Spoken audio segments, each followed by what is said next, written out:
Okay, I would like to kindly ask all our audiences to please take your seats.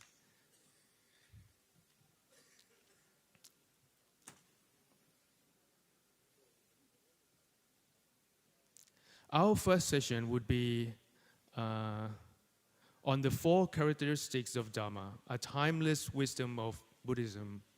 And this session would be starting now until about 9:45 before we have a short break.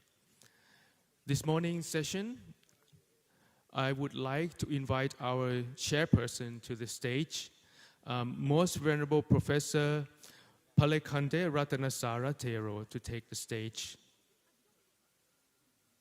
Most Venerable is currently, he serves as the Secretary of the National Center in Sri Lanka for the Asian Buddhist Conference for Peace. And Venerable also holds the role of the Secretary of Sri Lanka Amarupana Mahanayika Thero. I would like to now invite all of our speakers on stage.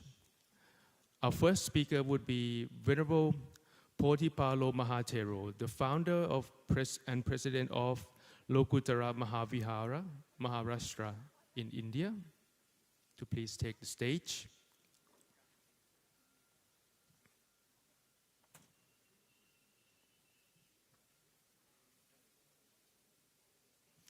Our second speaker, I would like to invite Most Venerable Mariswati Imalakayana Thero, the head of the Buddhist Culture Kalaniya's Postgraduate Institute in Sri Lanka, to please take the stage.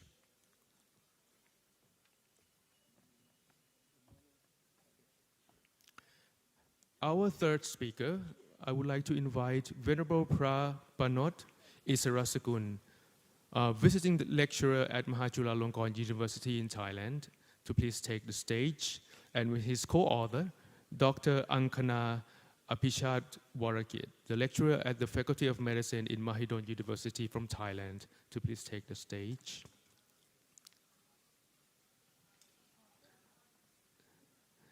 And our fourth speaker for this morning, I would like to invite Most Venerable Bhikkhu Apipunyo, the abbot of Vihara Siddhartha and monastic member of Sangha Dhammaduta, Thailand, for Indonesia, to please take the stage.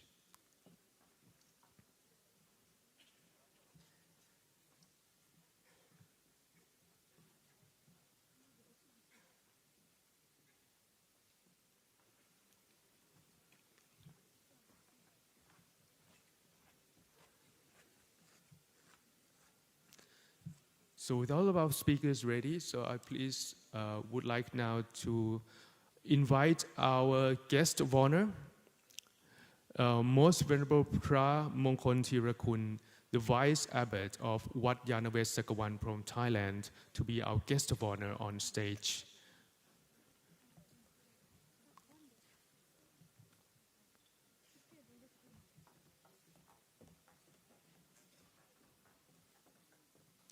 And for this morning's session, the 4 characteristics of Dharma, a timeless wisdom of Buddhism, would be discussed in our first session.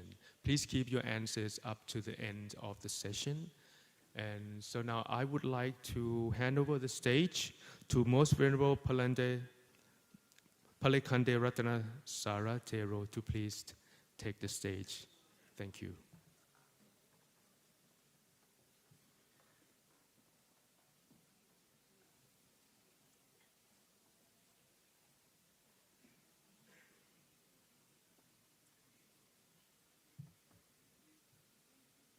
So now I would like to invite Most Venerable Professor Palekande Ratanasara Thero to please share our session and hold the stage, introducing all of our speakers this morning. Thank you.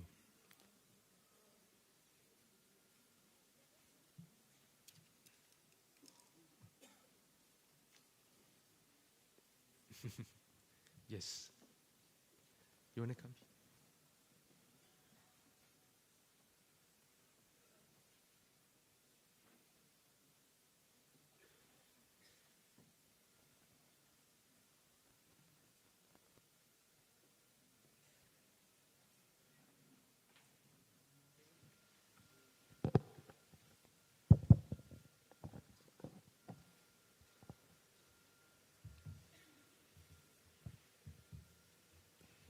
Good morning to everybody.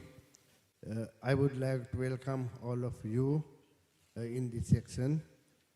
Today is a very important, valuable section about the Dharma, and what is the importance of the Buddha Dharma for the world.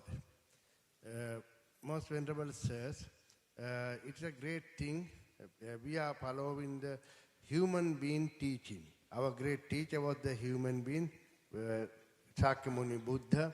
He was born as a human person. But I am not going to ignore any other religious or teaching, but he was not messenger or not creator or anything. He gave to us very good teaching and sermon, how to manage our life and how to be a very successful life and how to attain to the Nibbana. So his great teaching we are calling Dhamma. Dhamma meaning the real things in the world, a real teaching and also lesson for us. First, I have to say, in Buddha Dharma, it's a very important thing, our philosophy. So we are calling, when we are going to worship, we are always remembering Swakato Bhagavata Dhammo Sanditiko Akaliko Hipasiko. There are the 4 characteristics of our Dhamma. That is a very important thing because nowadays in the world Buddhism is expressing because of that teaching, that principle. What is that one of the characteristics, Sakka Sandittika, that we are calling reality of the living being. Because every other religion, so many other teachers are telling everything is from God or something is else. But our teacher told everything is there, the matter and everything depends with the Nama Rupa. Therefore, we have to see which things as it have. That we are calling reality. That it is very important because anybody can't understand what is something happen.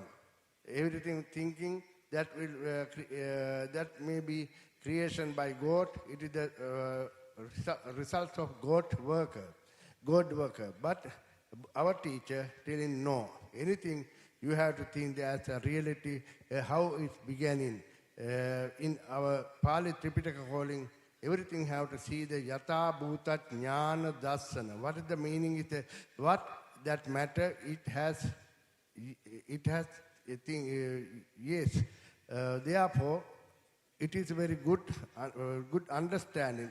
Why we have developing our tanha, because we could not understand that is the reality of that things.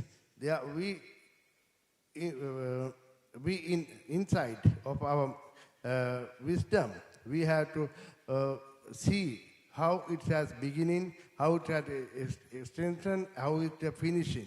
Therefore, Sakkaya Ditti giving us very good a good way to see everything reality. Because our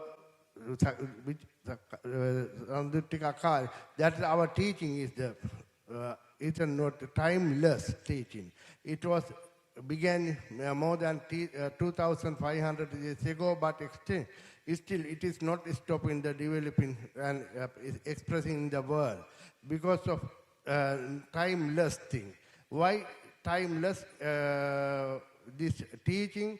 Because of our great teacher explained everything in the world, how it happened about every matters, about cosmos and about earth and about life, world life and everything. It is not changing, but there are more scientists and everybody researching how it's a beginning, how was our world began, but our teacher told me it is not, anybody can't see the beginning of this world and end of this world. Therefore, it was the true now, but our scientists seeing how began this life in the world more than 550 million ago.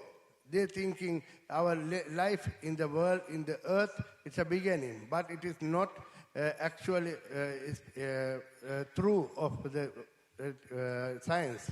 Now, his teaching, Anamata Goyam Bhikkhave Samsara Pubba Kotina Panyayati, there is not beginning, not places, not ending. It only exists in this world. Therefore, it was his teaching every time which we can recognize him as a Akalika.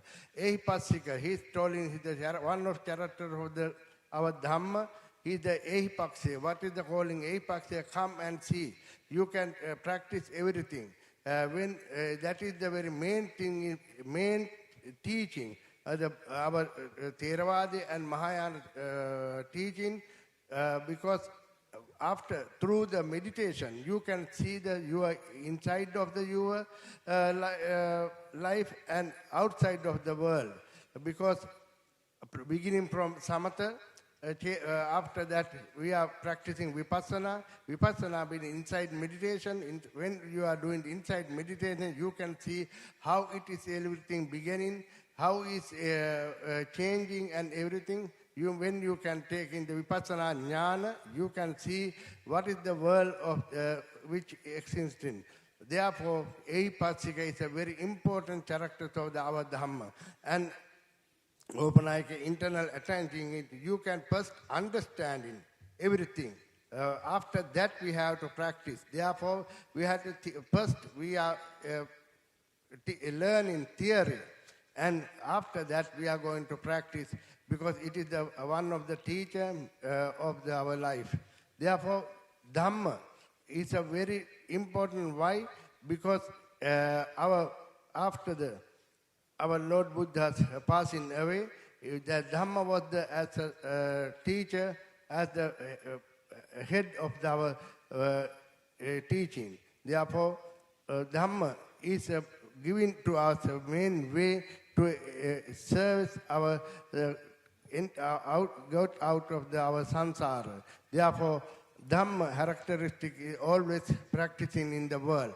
I can say in my experience, why Dhamma, this characteristic is very important to express the Dhamma and propagating Dhamma. Sometimes we are using Dhamma as a prayer, as some culture, but it is not very important, very caloric. Dhamma is a practicing given to express, propagating this Buddhism.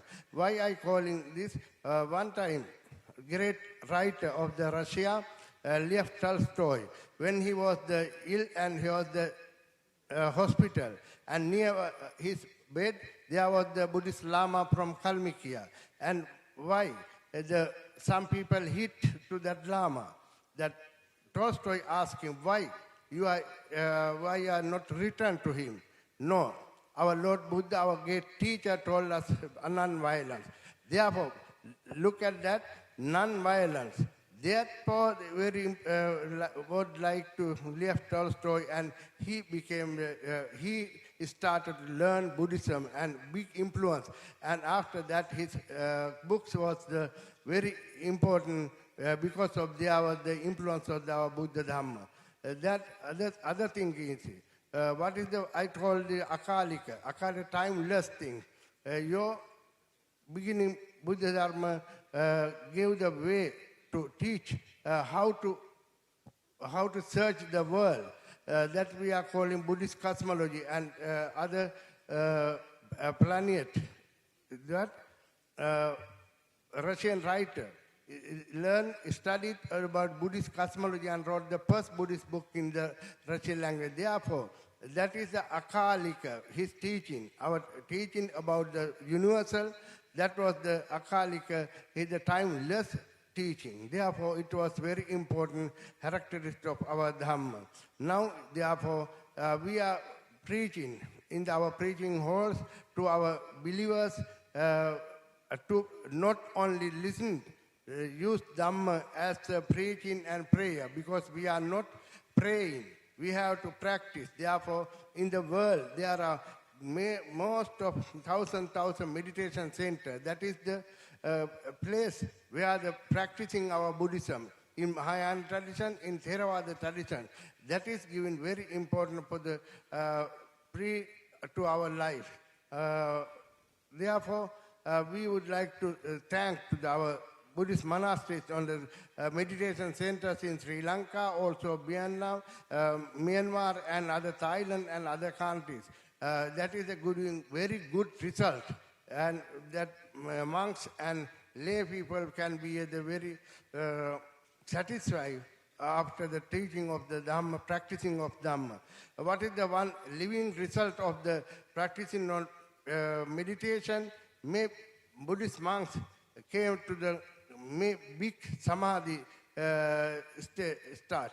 I know after the Mahayana meditation, one of the Russian Buryat monk, most venerable Itigilev, has done 1916. He began to meditate in the Buryat area.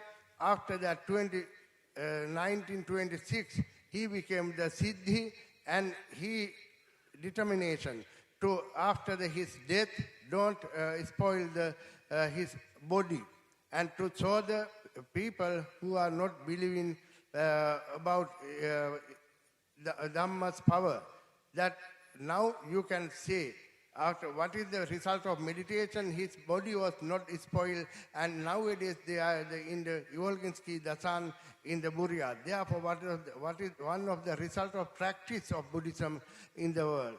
Therefore, I ask everybody to practice, not only sermon, not only teaching. It is given to our knowledge about the world, but if we are doing meditation as a great advice of our teacher, that we can, in this life, we can be at a very good satisfaction, but after we can attain Nibbana. Therefore, I wish you, everybody, to practice Buddhism, Buddha Dhamma. You can propagate it in the world, but see how to practice and how to learn how to do meditation as a Vipassana meditation. So therefore, thank you very much for your kind attention. Actually, I am beg a pardon because my English language knowledge is very not fluency, very poor, but always my mind to come to the Russian language because I am the professor in the Russian language. If I gave this lecture in Russian language, more important. But now I try to ask best to do it. So thank you very much for your attention.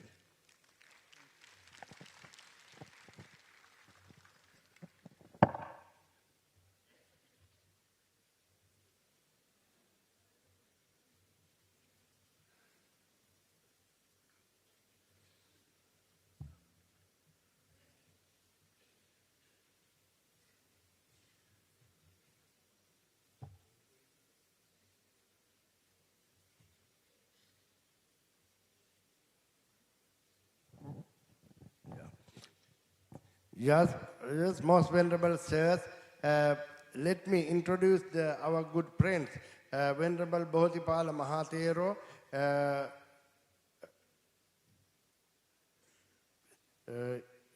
He is the Sangha Buddhist explanation. They are significant in Buddhist philosophy.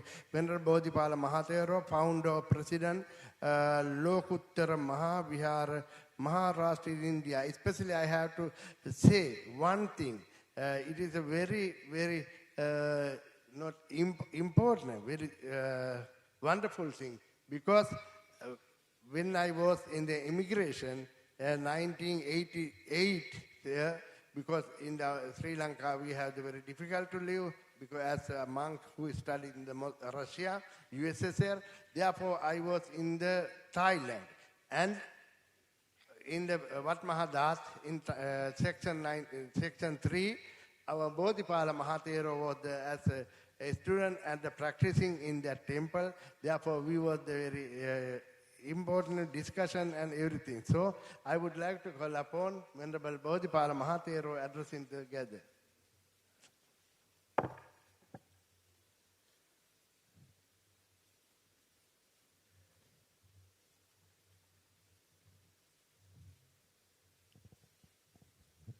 Good morning to all of you.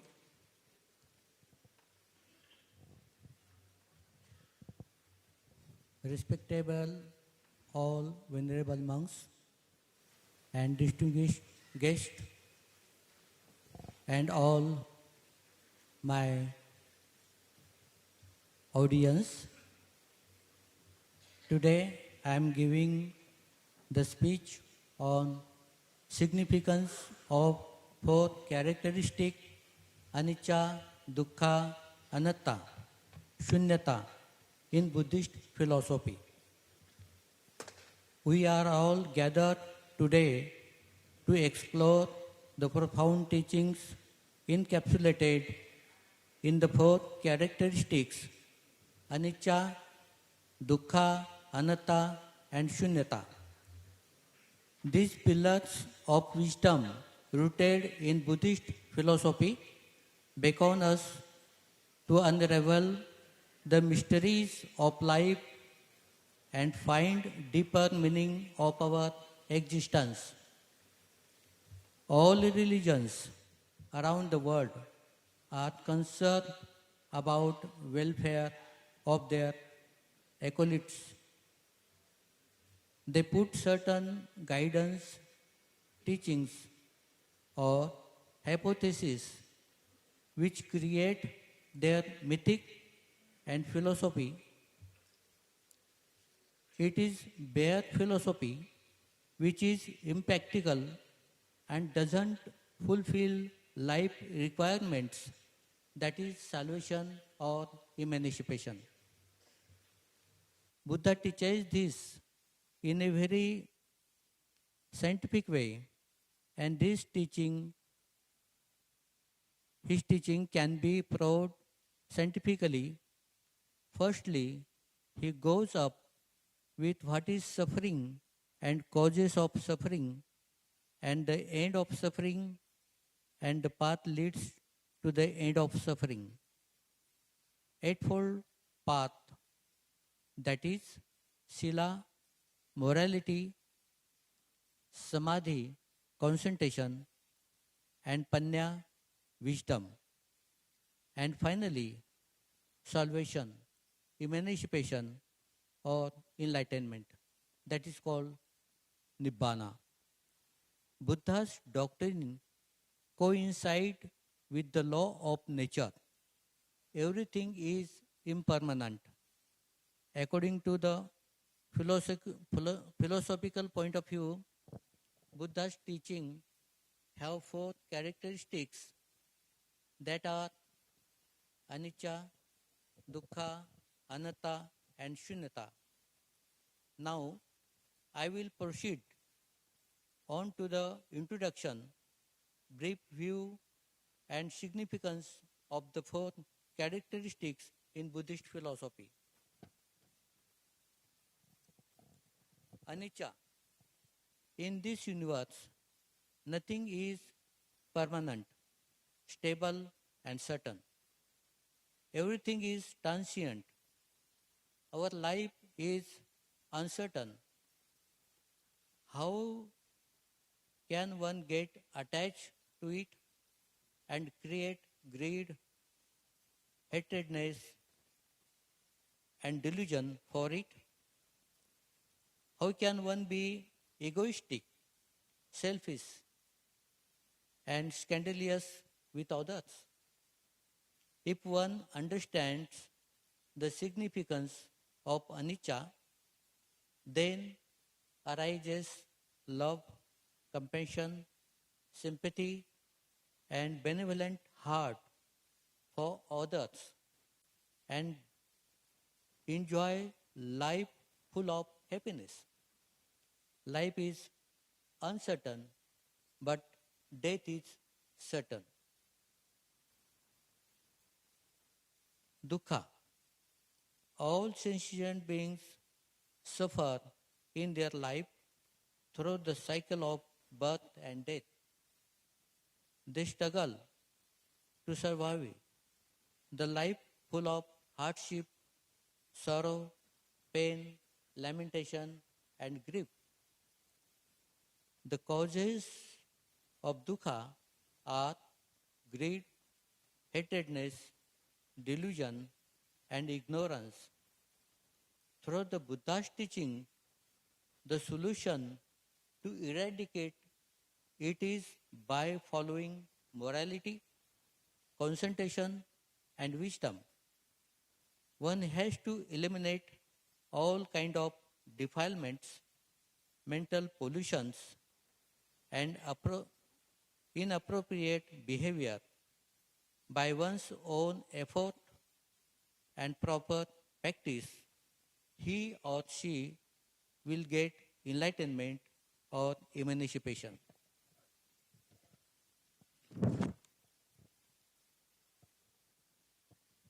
Anatta. Every action has its reaction. One is the product of its own karma, which is formed by mental thoughts, physical actions, and verbal actions. There is no soul as well as no self.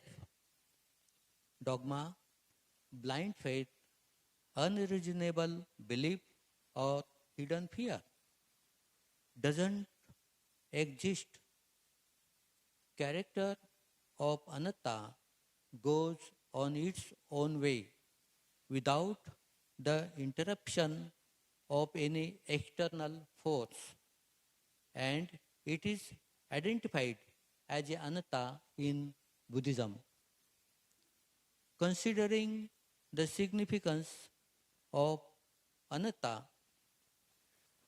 person is the creator of his own destiny. One has full freedom to think, to act, to realize, and to take proper decision. One eliminates all kind of dogma, blind faith, unreasonable belief, hidden fear, or illusion from his mind. Through the achievement of wisdom, one can see things as they are to get enlightenment or nibbana. Shunyata. In shunyata, all things come in its original state or form, which is void, empty. Characteristics of shunyata are voidness or emptiness of being. Shunyata and anatta seems to be two sides of the same coin. It shares the similar characteristics: emptiness, voidness, non-ego, non-self, and no soul. Significance of knowing shunyata: it is eliminates and realizes emptiness, voidness, non-ego, non-self, leading into ultimate peace, happiness, enlightenment, that is nibbana.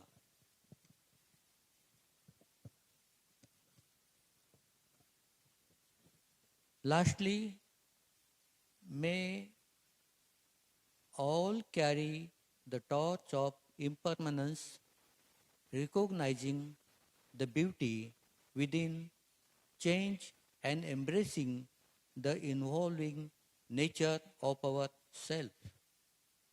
Through the lens of suffering, may all find resilience, sympathy, and the transformative power that emerges from understanding the roots of our collective human experience. in exploring the doctrine of non-self, may all realize the illusionary shackles of a fixed identity, opening ourselves to the vastness of interconnected existence.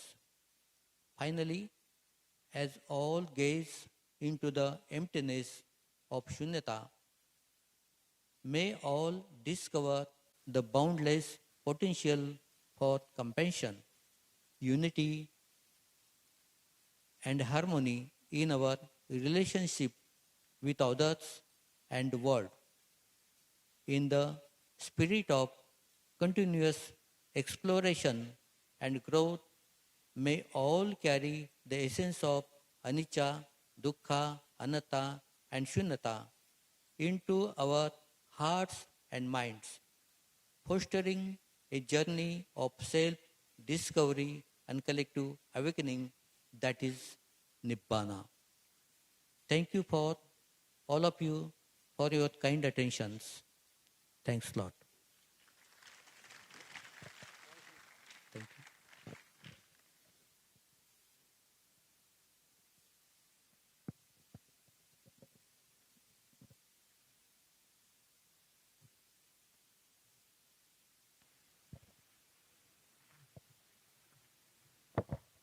Thank you very much, Your Eminent Venerable Bodhipala Mahatero. It is given for good enlightenment for the us.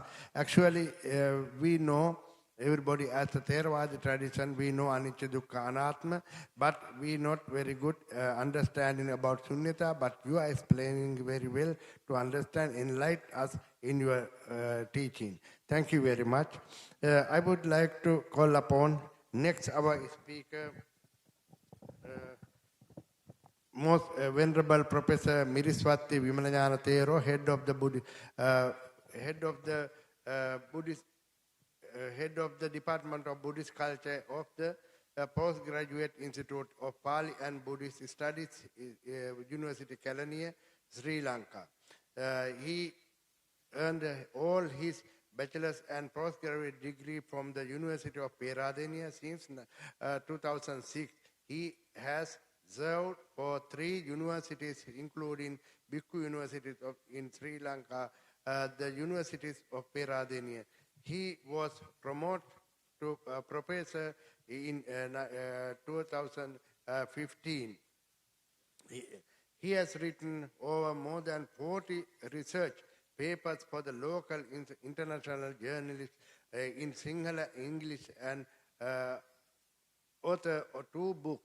He has presented many research papers for international academic forum, not only in Sinhala, English, and Pali. He has organized a number of the international forum and talks. He is the one of the winner of Best Young Researchers Award, Research Award for the 2 years from University of Kelaniya. It is very I very like, because I also studied in University of Kelaniya. Thank you very much.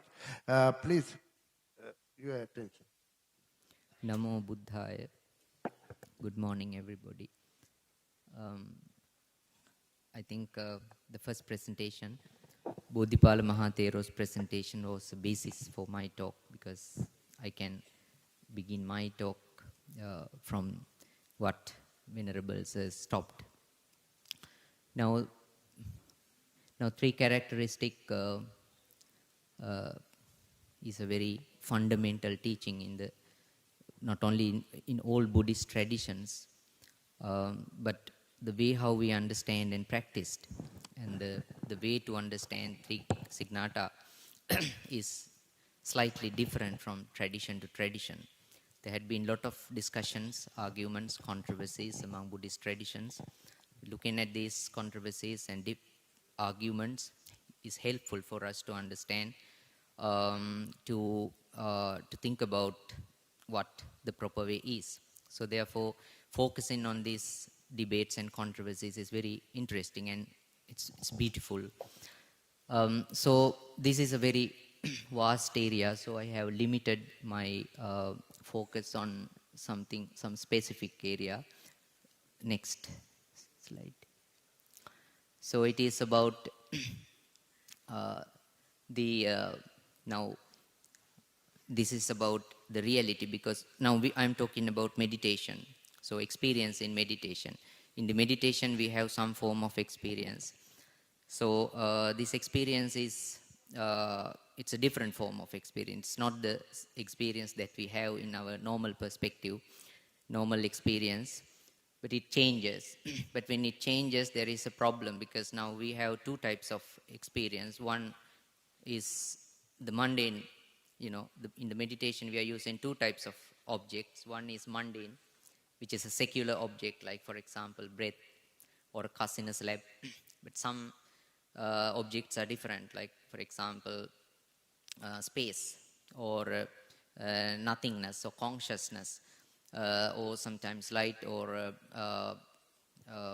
completely different thing, like the vast space, unbounded space, unlimited space, which is not existing. So some objects are mundane, normal, natural, but some objects are extraordinary. So then there is a question, when you have an extraordinary object of meditation, how you can see, how you can realize three characteristics in that extraordinary experience. For example, if you are focusing on redness, the redness can be expanded throughout the universe. This is a meditative experience. And your body can be converted into a situation, transformed into a situation where it is not the normal perception of the body, but it is a meditative experience. But can you experience three characteristics in that meditative experience? So this is the question. So it is a but finally the Theravadians came to a conclusion that insight only in the psychocorporeal body. So you cannot see, if you are focusing on your body and mind, you should not try to see the impermanence, suffering and soullessness in the meditative experience, the non-mundane object, extraordinary meditative experience, but in the real body and mind. This is the basic idea. Next slide. So so that, as I told you, the ontological, that is the awareness of perception, is different.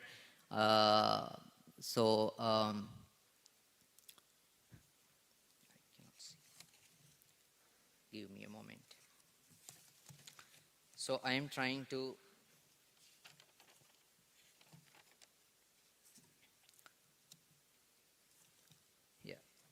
So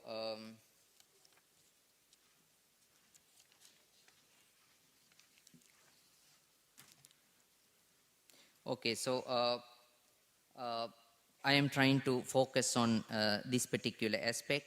So my special focus is on this extraordinary meditative object, because at a certain point the normal experience of a particular object becomes something very specific, very extraordinary in the meditation. So in that meditation, how one can realize the three characteristics, Signata, Anicca, Dukkha and Anatta. Next slide, please. So this is actually an extension of one of the studies of one of the scholars, Sihua Yao. So I have seen that we have a great text of meditation, Visuddhimagga, in the Theravada tradition. I saw that Visuddhimagga can be read through the perspective of, in the light of Sihua Yao's study. So I have actually basically two sources. One is the Path of Purification, another one is Sihua Yao's study in 2015. I have given the reference. Next slide. Okay, now examples of EMO, the abbreviation is for Extraordinary Meditative Objects. So I have a few examples of this kind of experience. One is all-encompassing sphere of particular objects, such as visualization of an all-encompassing sphere of earth, water. I think you know this. All these things are, for example, that we have in the Theravada tradition, the kasina, which is prepared out of clay. It's a circular object, and we are also using a particular thing in order to experience redness, blueness. So, but that finally, when you develop samatha meditation, it can be expanded throughout the verse. So it's called all-encompassing sphere. So it's unlimited. That is extraordinary meditative object. And also Akinchanyayatana, that is the meditative object on the meditation on nothingness. And also perception on neither perception nor non-perception. Neva Sanyana Asanyayatana, as you know, these are non-material meditative objects, not material, but arupa jhana, the unmaterial. The last one is resolving attention associated with the meditation on the loathsomeness. This is something taught not in the Theravada tradition, but in the Sarvastivada tradition. They are sort of taking a particular object, particular part of the body, and in this meditation, in the resolving attention, what they do is they can, in the meditative experience, they can totally remove the flesh of the body, and they can totally experience or visualize the bones of the toe. For example, if he selects toe, flesh can be removed, and then they see the what we call bones, and then they can visualize it as they want throughout the universe. So that is totally meditative experience, which is extraordinary meditative object. So then there were arguments among different schools. So is it possible to see, for us to see impermanence, etc. in this meditative experience? Next slide. But this actually is, if you look at Visuddhimagga, and then we can see that kind of experience in the Visuddhimagga too. Now, this is how I have taken, there are 40 objects of meditation. 40 objects of meditation in the Visuddhimagga in relation to Samatha practice, but all these meditation have some kind of extraordinary meditative object. I have taken 3, probably I cannot read everything, but I have taken breath here. Now look at the breath. There are very significant 2 levels of the development of concentration as taught in the Visuddhimagga. One is learning sign. I don't have time to say, but probably in the discussion, if you have a question about these things, I can answer. Learning sign, and the second one is the counterpart sign. Actually, these 2 signs themselves are to represent, to tell you about something. I mean, it's about the development of, the stages of development of meditative experience, which make the ordinary meditative object an extraordinary meditative object. So if you take breath, you can see how the breath is felt transformed from the ordinary object to a very extraordinary meditative object in the meditation. So they say at the learning sign level, a light touch like cotton or silk cotton or draught. For some people, it's like stark cluster of gems or a cluster of pearls, so and so forth. For example, again at the learning sign, for some others, rough touch like that of like cotton seeds, a peg made of hardwood.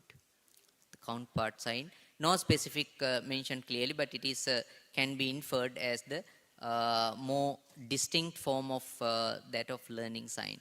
Can you go to the previous slide? The next one. Okay, next one. Next one. No, again, next one. I think there is a... Again, next one, please. No. I don't know what happened. But if you take, okay, that is breath, but I have given another one. If you take earth, which is taken, that experience is taken out of a kasina slab. I think the people who are conversant with the subject know what kasina slab is. The earth kasina. Now, at the learning sign, the mental image of a disc, any fault in the kasina is apparent in the color of the kasina. It is a mental image which you can hold in your, in your mind. You derive from the exact object, but it is not an ordinary one, but it's an extraordinary one. But when you come to the counterpart sign, it appears as breaking out of learning sign 100 times, 1,000 times more purified, like a looking glass disc drawn from its case of a moon disc coming out of behind a cloud, mother of pearl dish well washed. So it's a very shining, beautiful object. Neither color nor shape, hence cannot be recognized through the gross eye, and it is stamped with 3 characteristics. Only a mere mode of appearance born out of concentration, not stamped with suffering, etc. So this one again, so what I want to tell you is that in the same manner, you can read that, but only breath you can see. So the ordinary meditative object become a totally different kind of experience in the meditation. So, and something like cousin experience, the redness, the blueness can be, expanded throughout the universe, which becomes all encompassing. So, so the debate is that can you say that you truly experience impermanence, etc. in that? That is the debate. So now in this discussion, Sangha Bhadra, there are 2 kinds of counter arguments. One in from the Sarvastivada tradition and another one from the Theravada tradition.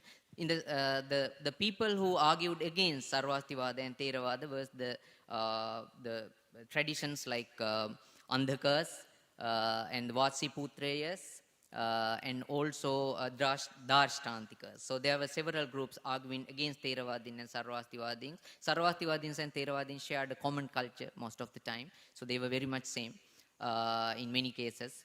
For example, in the Abhidharma. So they were the people who were sort of made counter arguments. So Sarvastivadin, in order to defend them, Sarvastivadin said against non-existent argument, one argument was the observer has the existent aggregate as the concentrates on the patch of blue. For example, if the person concentrates on blue, starts from actual blue. So his beginning is from blue, actual blue. Mundane blue, normal, ordinary blue. So therefore, it is a reality. The second thing is, the second counter argument is, in the case of the 2 immaterial absorption, the sphere is created by the power of meditation, and the meditative experience itself is non-existent.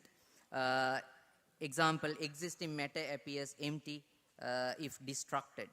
So, actually, this experience is not a non-experience. It is itself is an experience. It's a kind of experience, Sangha Bhadra said. So therefore, it is an actual experience. Lastly, they said, so there is nothing is, no, the last one is against, he says, if the purpose is fulfilled, that is defilements are tamed, that cannot be a perversion. For example, this experience is a kind of, if you see, probably, if you look at the bone in the toe, that is a perverted experience. But Sangha Bhadra says that no, because finally your passions or defilements are tamed. So therefore, if the purpose is done, that cannot be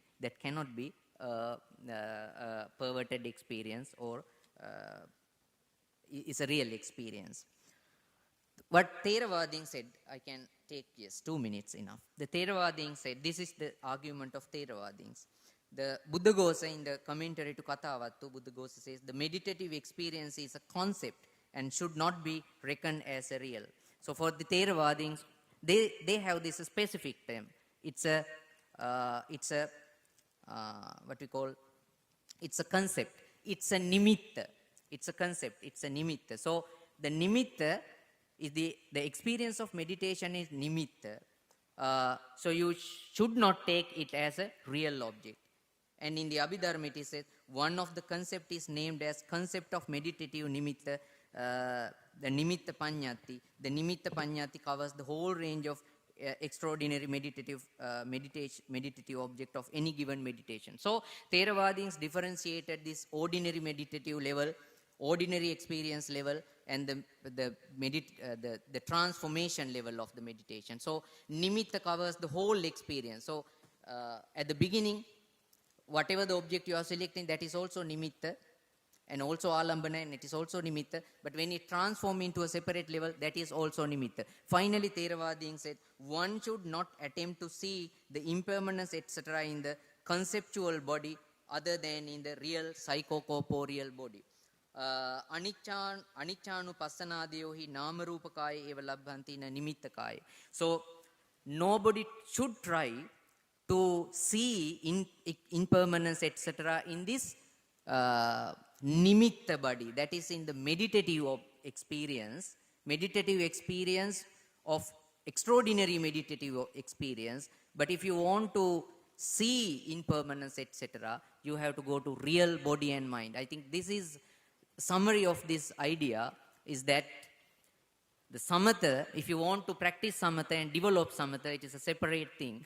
It's a separate thing. But if you want to see vipassana, if you want to see vipassana, impermanent suffering and soullessness in the real sense, that should be done not in that transformed meditative experience, but you have come out of that, and making that as the basis, you have to look into your real body and mind. There, it is there where you have to see impermanence, soul suffering, and soullessness. So samatha, the improvement of samatha in that sense, I think, according to this explanation, improvement of samatha is truly one side, one realm, and then the vipassana should be slightly, I mean, you have to use that samatha practice, samatha experience or development of mind in terms of samatha as the basis, and then separately look at your body and mind to see the true three characteristic in that. Thank you.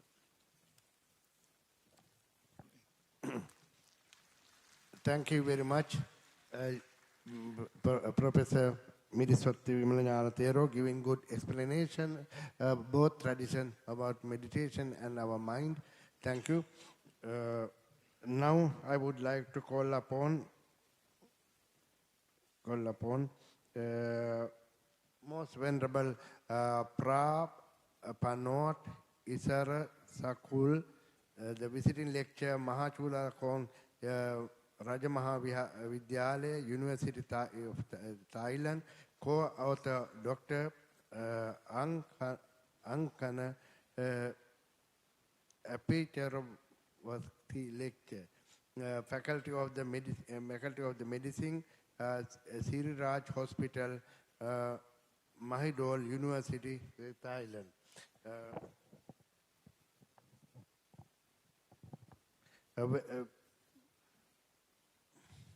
Venerable Prabhamot Isara Kul is an experienced Buddhist educator and holistic care providing his visiting lecture on Buddhist psychology and developer of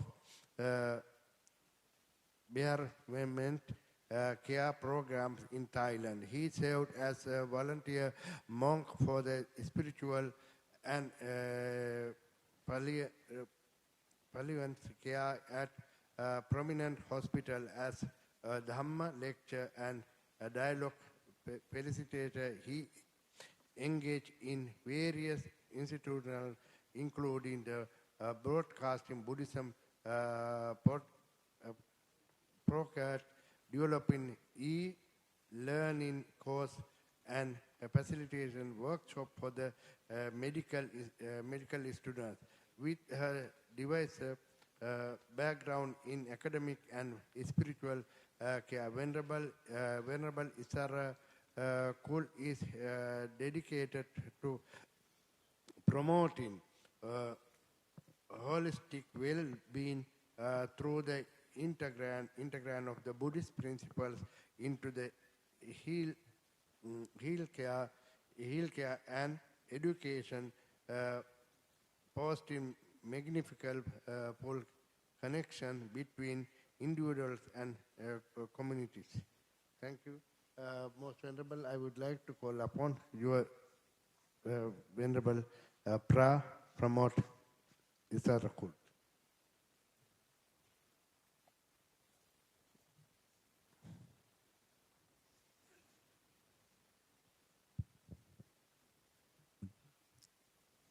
Thank you, Mr. Chairman. And in this session, we have 4 papers discussing about anicca, dukkha, anatta, and sunyata, the wisdom of Buddhism, which is timeless. In the first 2 papers, we present the meaning and the practice And in the next two papers, we will present the application of the timeless wisdom of Buddhism. In my paper, I will present in terms of university college activities, how to open the door for students to start the walking path to the sunyata, to the wisdom of Buddhism. As the speakers present, the wisdom of Buddhism explain about the natural phenomena that everything is anicca, dukkha, anatta. And once we practice to understand the nature of things, we will understand how to live, to be free from kilesa. And that is the state of sunyata.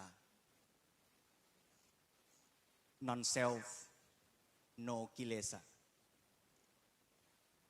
which is nibbana. And the only way lead to nibbana is the middle way, the Eightfold Path. The question for this paper is how to guide people, students, new generations to come and start walking on this path. We work together with medical teacher, together with Buddhist monk to find out this answer. The medical teacher teach professional skills for medical students. Buddhist monk teach them the life skill, how to understand one's own life and how to live. So the objective of this presentation is how to show the way to nirvana. But we do not try to make anyone attain nibbana within the university class, but to open the door for them to be interested in this way. And once they are interested, they can walk by themselves.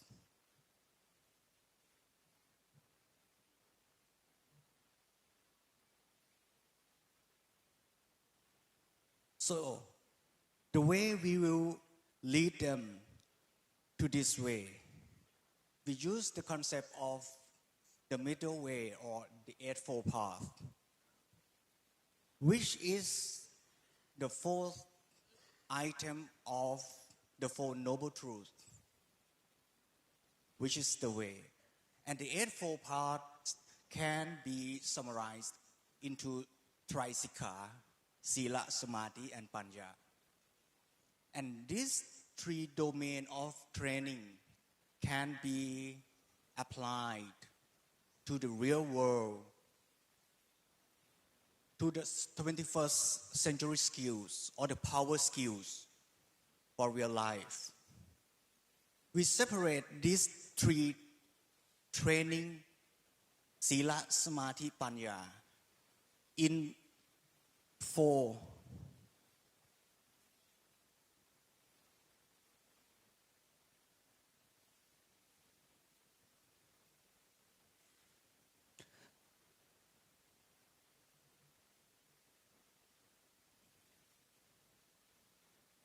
domains. The first one is about the physical and environment. The physical and environment practice is to train students to know how to live their own life, how to use the body in a good way, not to destroy themselves from eating bad things, from organizing their own life effectively. And the second domain on the right is the moral and social development, how they can live with others and work with their teamwork effectively, nicely, friendly, peacefully. And the third domain is about mind practice, how they can control their emotion, how can they develop their mind quality. And the last one on the left side of the diagram is the wisdom and the understanding of the goal of their life and consequence of their life to the all communities and the world. For all these four domains, we use the concept of Buddhist teaching together with Buddhist psychology to design the active learning process from four domains into 3 levels. Not only for individual level themselves to be able to use and utilize their own life nicely. The second level is to work together. On the right of the presentation slide, which is not coming yet. The second step is for the working step, that they can not only have their own better life, but they can work together with others better. And the third step is for the social development. They can be the part of the country and the world, can be the world citizen who can make this world better. And to be able to do these things, we use the 4 domains to develop students in 3 levels. And to do this, we have to do in both 2 sides. First one is to develop the teacher. And the second one is to develop the students together. And Ajahn Ankana will present how can we develop these courses to develop both teachers and students by 4 domains in these 3 levels. Please be noted that the most important thing is not to make them attain Nibbana in the class, but to open the door for them. And the most important factor is the faith. How to make the students, the young generation, love, understand, and interested in Buddhist wisdom. Please present the class. Okay, before the class, I introduce my program. Applied Thai Traditional Medicines is the bachelor degree in the 4-year in curriculum, about 155 credits. All students to learn about 4 programs about Thai traditional medicine is way to investigate and diagnosis and plan to treatment for patients. The second is the traditional pharmacy that's linked to herbal medicines and manufacturing process. The third is traditional massage. It's one of procedure to treatment in Thai traditional knowledge. And the last is traditional midwifery. It take care of the postpartum. That we teach students to be a doctor. Then we have to teach them not only professional skill, but we teach life skill to be the doctor. It's the most important of effective domain that students should be good mind, good body, and good lifestyle to be a doctor.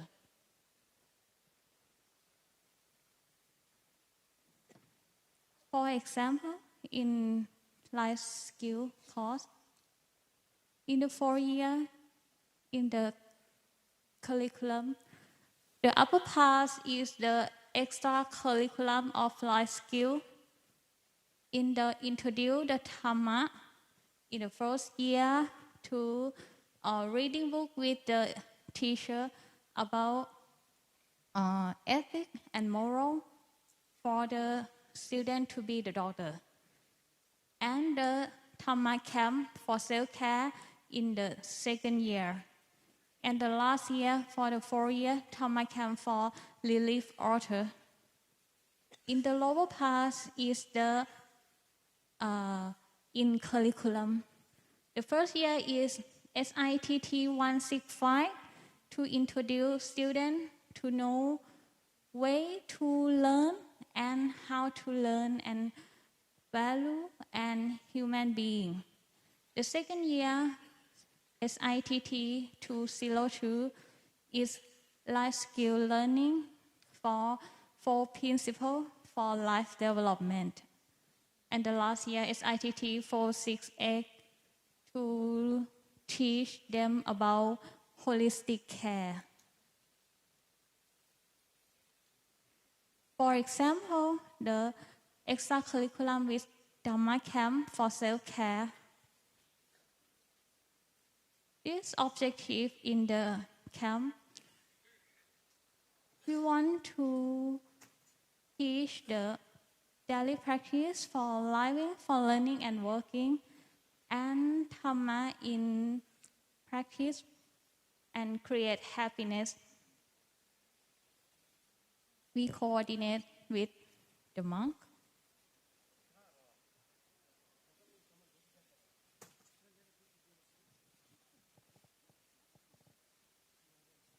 Okay, the for example activity is the on-site and online when the COVID. In the first part, the monk and the student check in to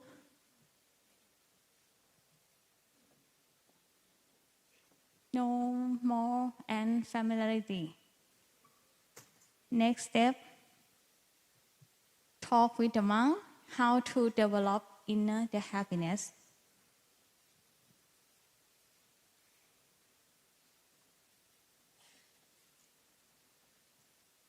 And the review for your desire, your life and way to life.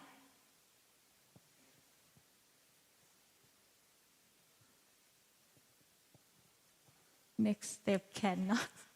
Okay, it's a train mindfulness, training the tree drinking and the sensation with your eye, your tongue, your touch, and separate what's real of life, what's thinking.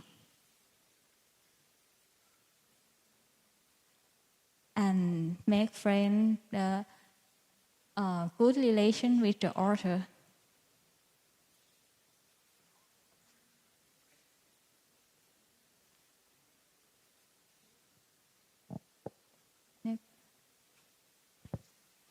In the result, if you would like to join Dharma camp in the P-test,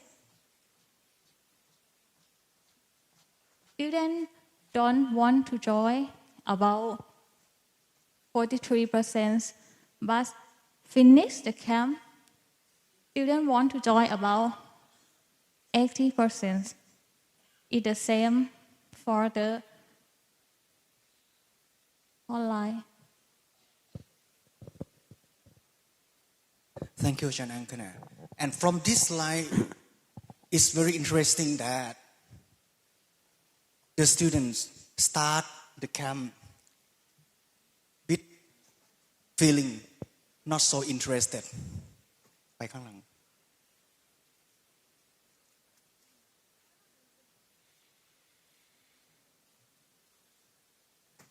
From this slide, this, I hope it will move. Okay, thanks. From this slide, you will see that on the upper side is the feeling of the students who want to come to learn about their life is in the orange part of the upper circle. And after the camp, the feeling of students who want to join and learn about their life is the yellow part in the lower circle. And this is what I mentioned in the previous session, that the most important things of the activity we use, the active learning and Buddhist psychology, is the way to deliver the interesting of Dharma to young generations.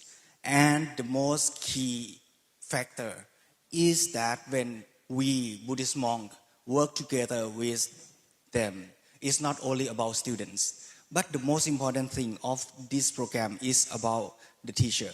And we found that in our period of 5 to 10 years working together with this academic staff, the red line is the role of Buddhist monks, and the blue line is the roles of medical teachers.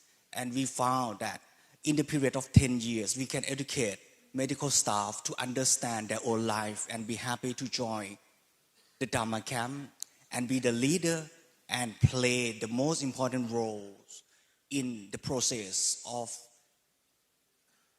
delivering Dharma to young generation. And for all of this, we would like to present the last slide, that the skill we use to develop them all to the goal of our development. And at the end, we found that we can practice both of them, the teacher and the students, to be able to practice themselves and develop one's own life to the Nibbana by themselves. Thank you. Thank you. Thank you very much, Venerable Pramod Israel Sakul, giving very interesting lecture and presentation, because you had given only your experience, which is done in the last past life. That is very important, because nowadays the young generation sometimes away from temples and monasteries, they doesn't like to traditional program in the monastery.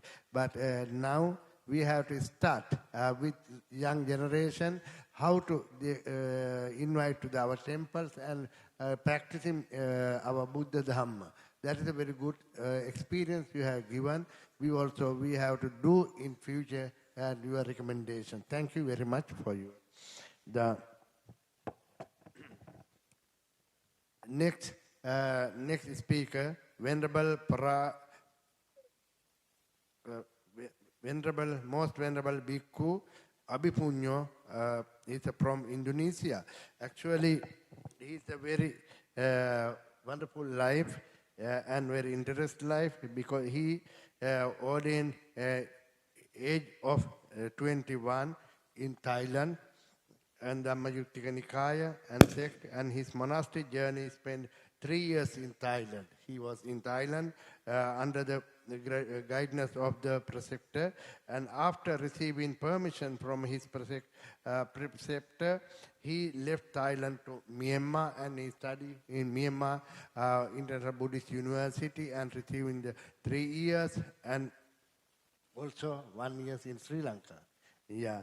On November 24th, 2021, he was given the trust to reside and teach at Siddhartha Monastery, South Tangerine, Bampton, Indonesia.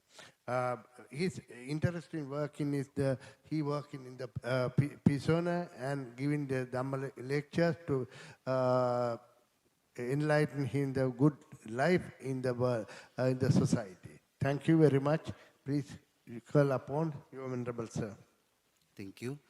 Good morning for the Sangha members and then the participants, guests. Morning. Especially for this, my talk is not so much. I just want to show, by the show, the picture and the video, maybe I can get the explanations. But first of all, it's my first time to stand and talk with a lot of the participants in here, and feel a little bit nervous. So yeah, maybe if there is something mistake, please apologize and please forgive me as well. Yeah, my topic is a quest to the timeless wisdom, a case study inserting Dharma for prisoners in Indonesia. Next slide, please. I want to begin my presentations with the questions. How do we think while we hear the word of prison? Scary, slums, dirty, or maybe bad thought? Next, please. Yeah, this topic also appeared in my mind while the first time I learned about the Buddhism. I was not born since I was a child. It's not a Buddhism because, as you know, Indonesians mostly majority the Buddhist people is belong from the Chinese, and they are very influenced with the Chinese culture. But when I learned about the Buddhism, then I know about the how Buddhism is very good for our life. But there is some in the society also. Maybe we can find, is it any persons, is it anybody that stay and even they know they claim they are Buddhists, is it the true, they are good persons? Because as we know, okay, we understand the Buddhist is very, very good in some way, in all way. Maybe for some persons we claim that. But how about the people that maybe they are Buddhist and they do nothing? And next slides, please. So, yeah, this work is motivated story because as the picture mentions, in the first pictures is from the Angulimala story, which is the Angulimala story is very weak persons. But because of the Buddha's loving kindness, he tried to teach the Dharma to the weak persons. Otherwise, the Angulimala didn't realize about the Buddha's Dharma and not become the Arahant. And it's also, I want to discuss about this in the deep view that in our society, there are a lot of people who want to know about the Dharma. They want to learn about the Dharma. But we just make our mind, we just make our view that it's like maybe not useful work to explain the Dharma for them. So I would like to invite all of the Sangha members in here. Please, if there is somebody want to learn the Dharma, we have to develop the loving kindness in our mind. So the people want to learn the Dharma also can get benefit, not only for ourselves. The Dharma, I believe, the Buddhas spread the Dharma and deliver the Dharma, talk about the Dharma, is not for himself, but for the all beings. So that now we gather in here because the Buddha's Dharma. And then the second story also from the Bodhisattva Kistigarbha that might be very familiar, and we remember about his vows that if there is no, in the apaya, in the hell is empty, then he will become a Buddha. But if there is no empties in the hell, then he will not become enlightened and as a Buddha. And next. Now, do we consider that one who calls Buddha's followers all are good? How about this? Okay, next. Now, what I have done together in the prisons is, first, we introduce the Dharma activity to them. Of course, it's not every day, but it's only for the weekly. And then we have also the offerings alms bowl. We teach them how to offer such kinds of offering, how to do the traditions that when we offer to the monks. And also we have a Dhamma talk, and then the Sangha blessings. Even the prisoners in Indonesia, we have the study room. We give them a lot of books in order when they have a free times so they can read the books and know, not only for the books as well as internet also available in their room, but maybe a limited access or something like that. Next. And we have also the same right with the another religion, because we may think that Indonesians is the Muslim country, but I want to spill that Indonesian is not Muslim country, but Muslim majority. That's why we have also, as a Buddhist people, we have the same right with another religion. We can do such kinds of celebrations, which is this picture that we have done the Vesak celebrations with the one of venerables from Singapore, Venerable Achan Keng Kemako. So he resides in Palai Temple. And this, all of the members have us to make the celebrations is more funny, more religious in the sight. Next. Now is the video how we perform for the prisoners. And even they have the temple in the prison. The red color is their temple, small temple, and in the temple, in the prisoners also, it's not only for the temple. They have church, they have mosque, and etc. Next, please. Now we introduce them also how to do the walking meditations. It's just like we see in the screen. Next, please. And then this is a weekly teaching done by every Saturday. Next. And then we introduce also soft skill training for them because most of the prisoner stay in the prison. They have such kinds of difficulty in the economic side. But when they are in the prisons, we introduce them how to develop their skill as well by introduce the soft skill, how to do such kinds of work in order when they get out from the prisons so they can do such kinds of business in the right livelihood. Next. And also another university come to the prisons and teach them about the such kinds of soft skill. Next, please.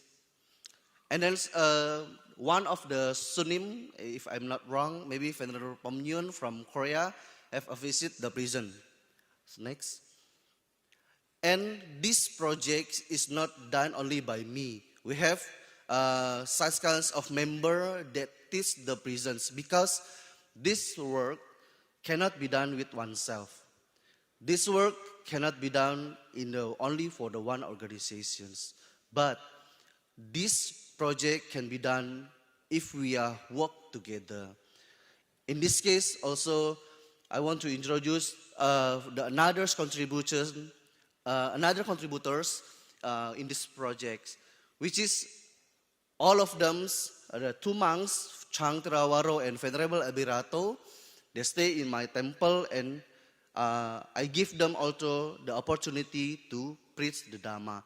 And then this project also introduced by the Bro Hardy and then Bro Hendra. Next. Yeah, as a conclusion, in this project for the prisons, we have to collaborate. I believe when we claim that there are Buddhist country, but in the Buddhist country also there are prisons, right? So as Buddhists, we have to close our eyes, we have to walk together, and we have to give a chance for them also to change their habit, to change their mind.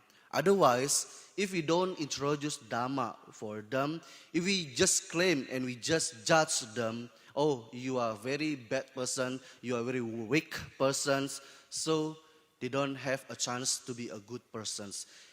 Because the Buddha's teachings also introduced by the Prachan Panot, he mentions about how our society, right, is very, can you say the characteristics about the anicca, dukkha, and anatta. But they are already in the prisons. And also when we introduce the Dhamma, they also can be changed. And it's a good person. That is why we have to collaborate, we have to work together.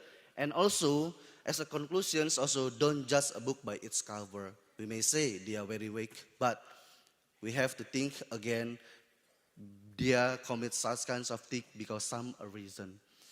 And also, support Buddhist people who want to work in the government. We believe that if there is a leader, for a Buddhist leader, the Buddhism will be developed. That's why in our community, if there is Buddhists want to join in the government, we have to support them. Next. Okay, that's all. Thanks for listening.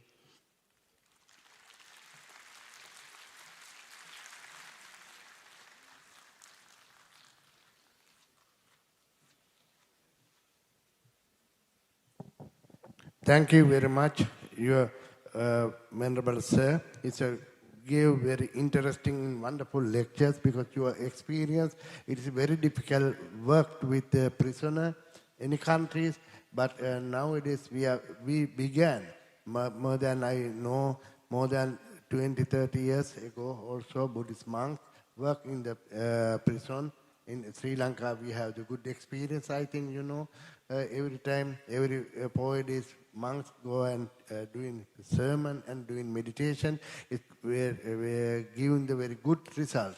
Also, I think you also received the good result. That prisoner will be a good man in the society. Thank you very much, your Venerable Sir. Now we have time to make the question. I think traditionally we are making the 2 questions to speakers. Please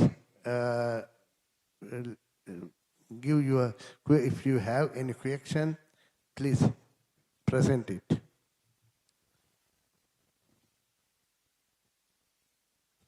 Yes. Yes.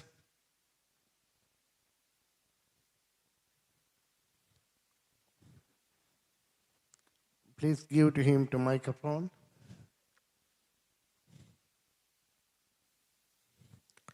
Your name and country. Okay. Who speak? Translator, English translator. Tongurumuche, please translator. Okay, I'm Kishitemba Pajo from Dribunguma Monastery. So I want to like one question for speaker, first speaker. Tanda di kongi karu sombaresana chugi domshi called sombarwala. That chugi domshi de shi tamje yobar mawe ke do teso nanglare, tana shingi nidin devi do teso nanglaya, shi tamje yobar mawe chugi do shi te korde, shi uchi gewushi ne sungu yorwa.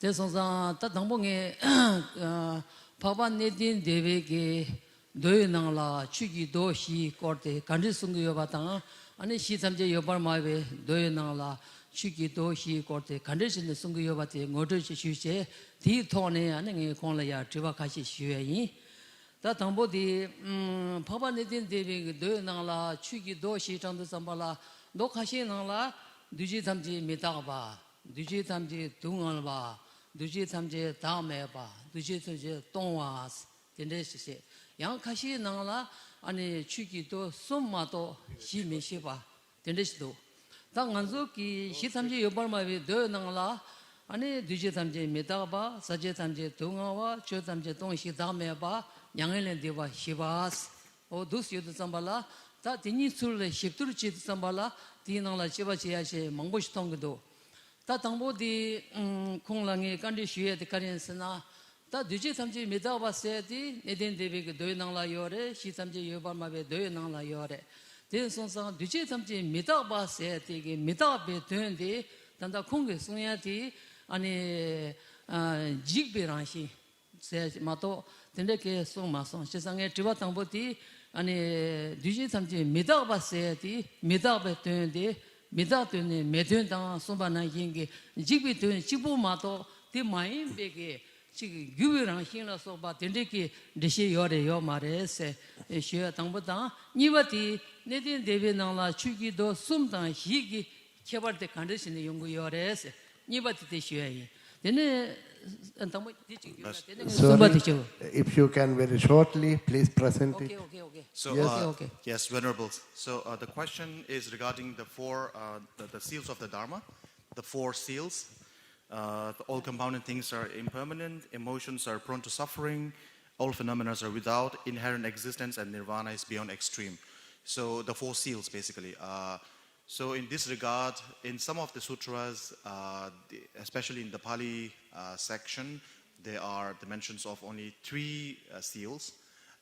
So without going further, he actually wants to deal with the first question, the first of the four seals, which is all things are impermanent. So in this regard, when we, according to what he heard from you, it seems as when we talk about impermanence from the Pali perspective, it seems as we are referring to something only in the sense of something that decomposes or degenerates. So is that the only understanding of impermanence, or is there more to it? From what his understanding, there is something, there is the aspect of change in impermanence as well. So is that there as well, or it is just the trait of decomposition only when we define impermanence? So how would you define impermanence from the Pali perspective? Thank you very much for your question. Now, we all human beings realizing everything is impermanence. So, if we realize impermanence, the person is impermanence, everything is impermanent. So, how we can attach to some certain ideas, some certain identities, or to some certain thoughts? So, everything is changing, transient. We all human beings subject to decay. So, how we will attach to greed ourselves? How we will attach to hatredness? What it comes in our behavior or scandalous behavior to others. So everything is changing. So we must understand that everything is decay and everything is changing.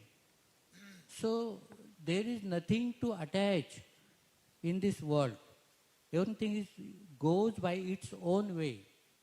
When it goes by its own way, then there is nothing that we can create.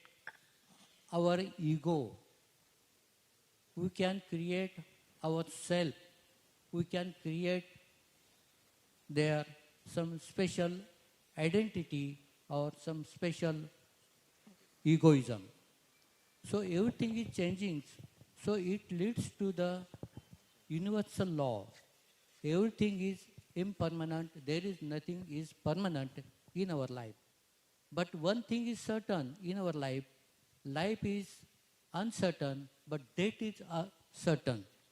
So when we consider the life and death, that is also leading towards the nirvana by the right thoughts, by the right intentions. So we can understand we are forwarding towards the higher enlightenment, that is higher salvations, and that is called nirvana. Thank you very much. Is another question, please? Yes, Venerable Sir. I'm Venerable Srinivasa from Sri Lanka. This question also goes to the same presenter. I have such kind of idea that there are only three characteristics in basic Buddhism. Here, the four characteristics of Dharma are mentioned. So, according to my opinion, the sunyata also is included in those three characteristics in anicca, dukkha and anatta. So may I have answer for that question, Venerable Sir. Okay, thank you very much. According to the philosophical point of view, in Theravada Buddhism, we mainly focus on three characteristics, that is anicca, dukkha and anatta.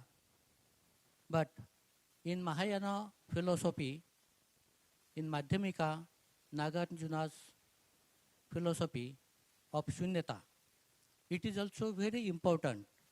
And this shunyata, it leads towards ourself to non-ego, non-self and no soul at all.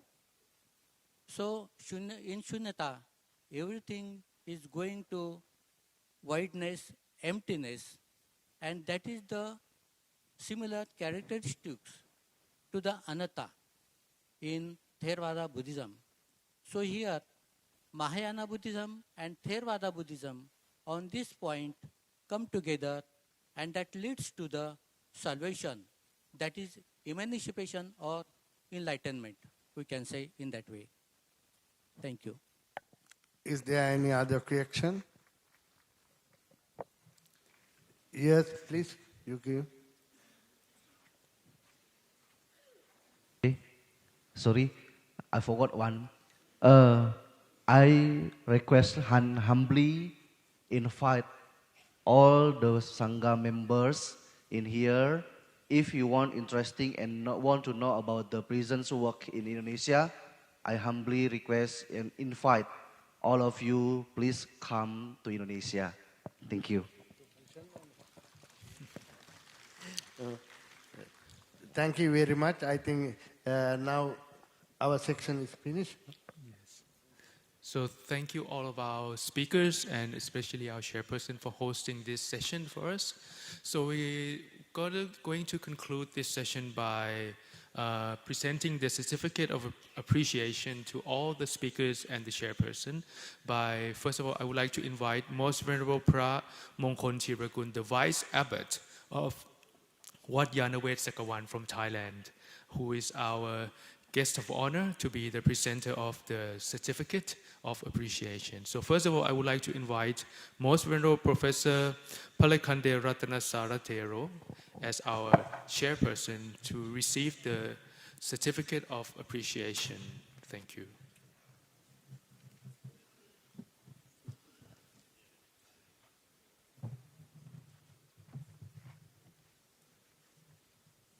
Next, I would like to invite Venerable Bodhipalo Mahatero to receive the letter of appreciation.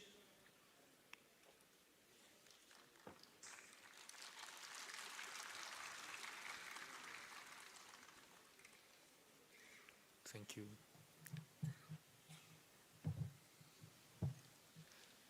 And third, I would like to invite Professor Venerable Mariswati Vimalakiana Tero to receive the letter of appreciation.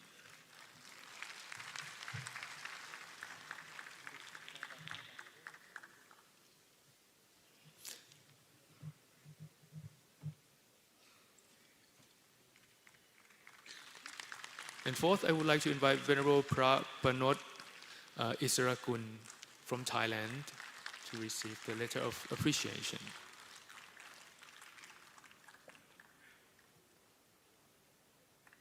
And last but not least, I would like to invite Most Venerable Bhikkhu Abhipunyo to receive the letter of appreciation.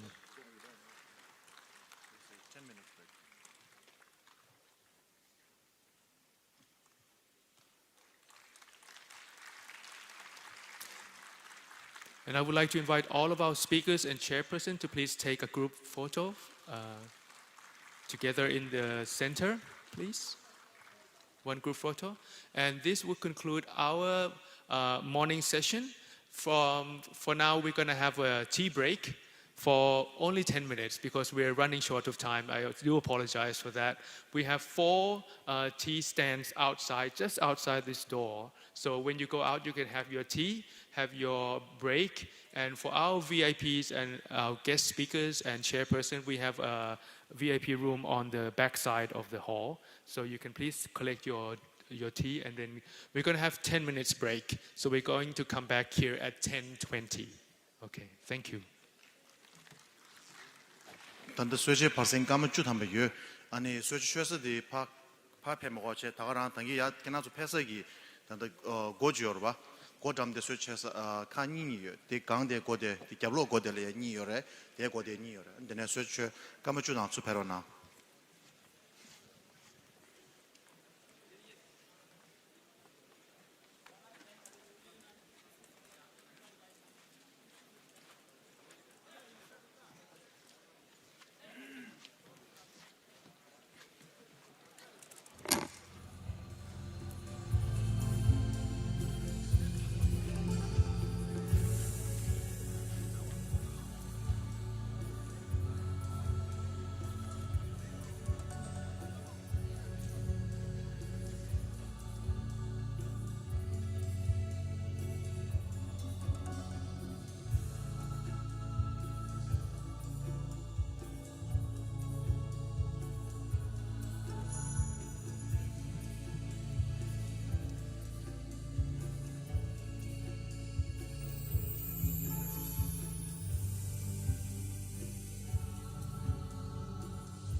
이거도 칠합니다. 오케이.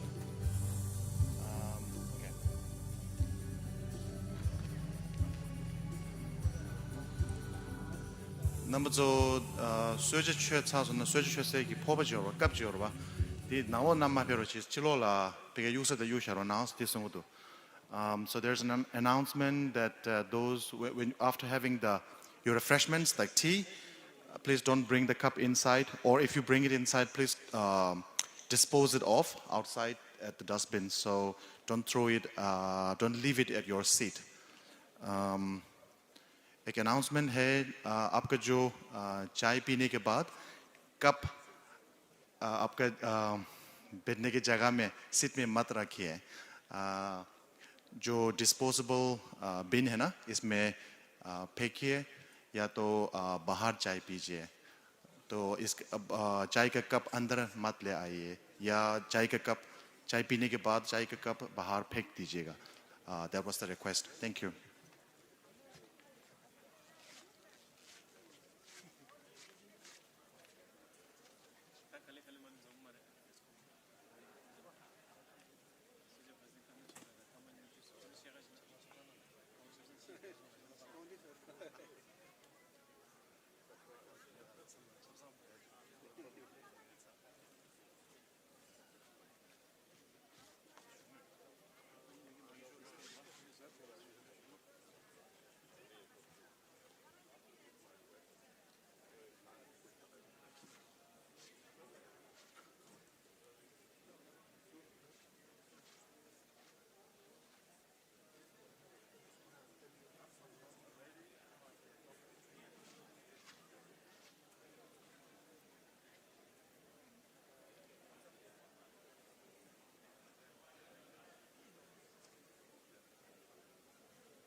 Good afternoon, everyone. Actually, late morning. Late morning. We are about to start our next session within a few minutes. So if you would please kindly take your seats. We're going to begin our second session for this morning. And the session will be on the four immeasurables very soon. So please take your seats. Thank you.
Good morning, all of our participants. We are going to start our second session of our second day of um, our International Sangha Forum of 2023. On this second session of the morning, we're going to be covering the topic of the four immeasurables, or appamana, an analytical study within different perspectives in the Buddhist practices. So, due to the time constraints, I'm going to start our session now. I hope everybody had a great break.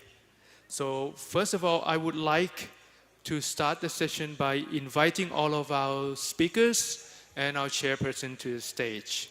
So, first of all, I would like to invite our chairperson for this session. I would like to invite Venerable Geshe Lodru Sangpo to please take the stage as our chairperson for this second session.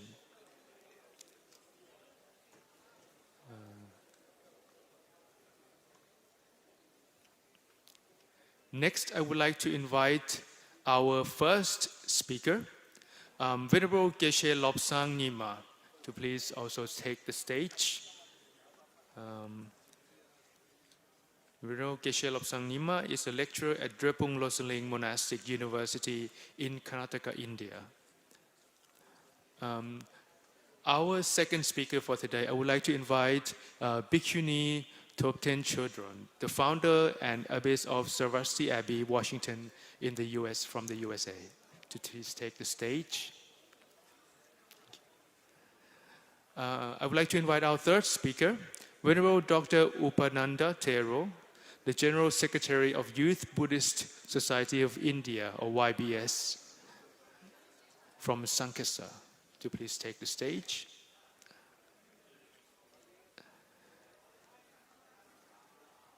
And I would like to invite our fourth speaker, Venerable Pranot Isarasakun, a visiting lecturer from Mahachulalongkorn University from Thailand, together with Mr. Sripong Shattamalak, his co-author, for being our final speaker for this session.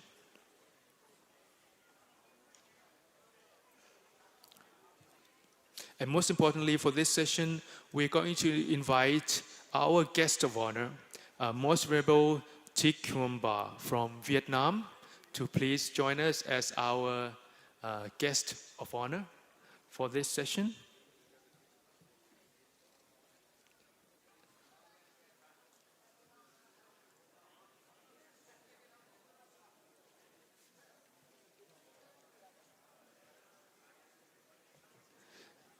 So without taking too much time, I would like to give the stage.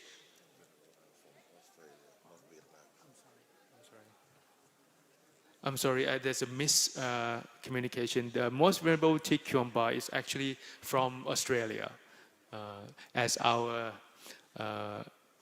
guest of honor for this session. So without further ado, I would like to hand over the stage to our chairperson, Venerable Geshe Lodru Sangpo, to please lead our session this morning. Thank you.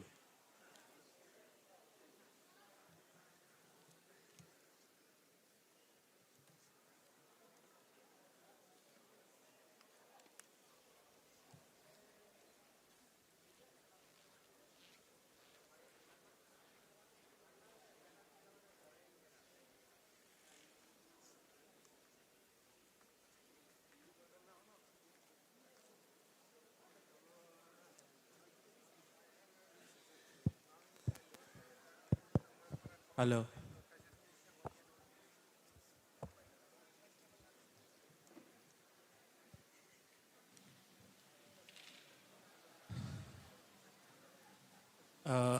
Respected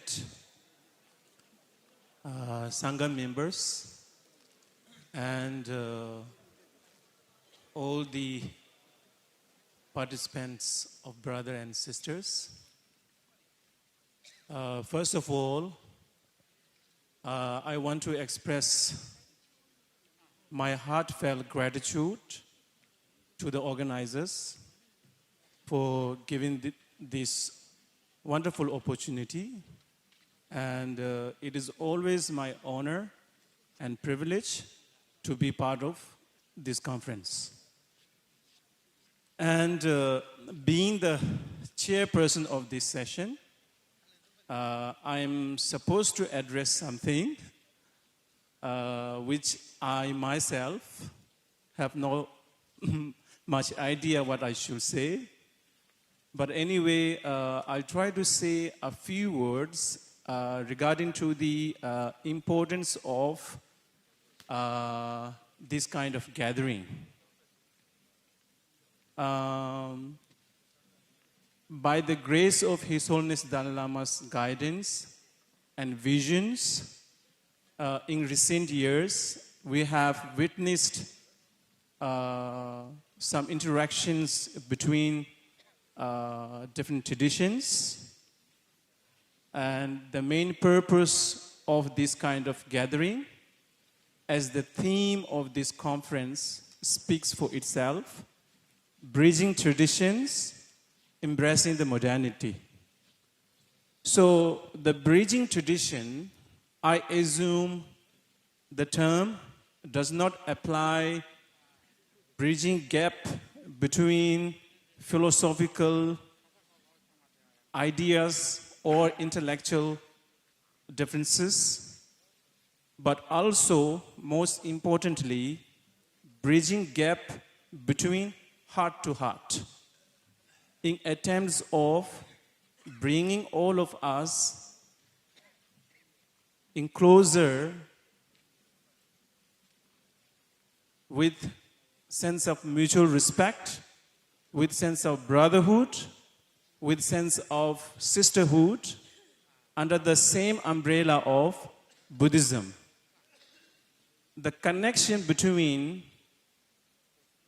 tradition and individuals really opens up so many possibilities.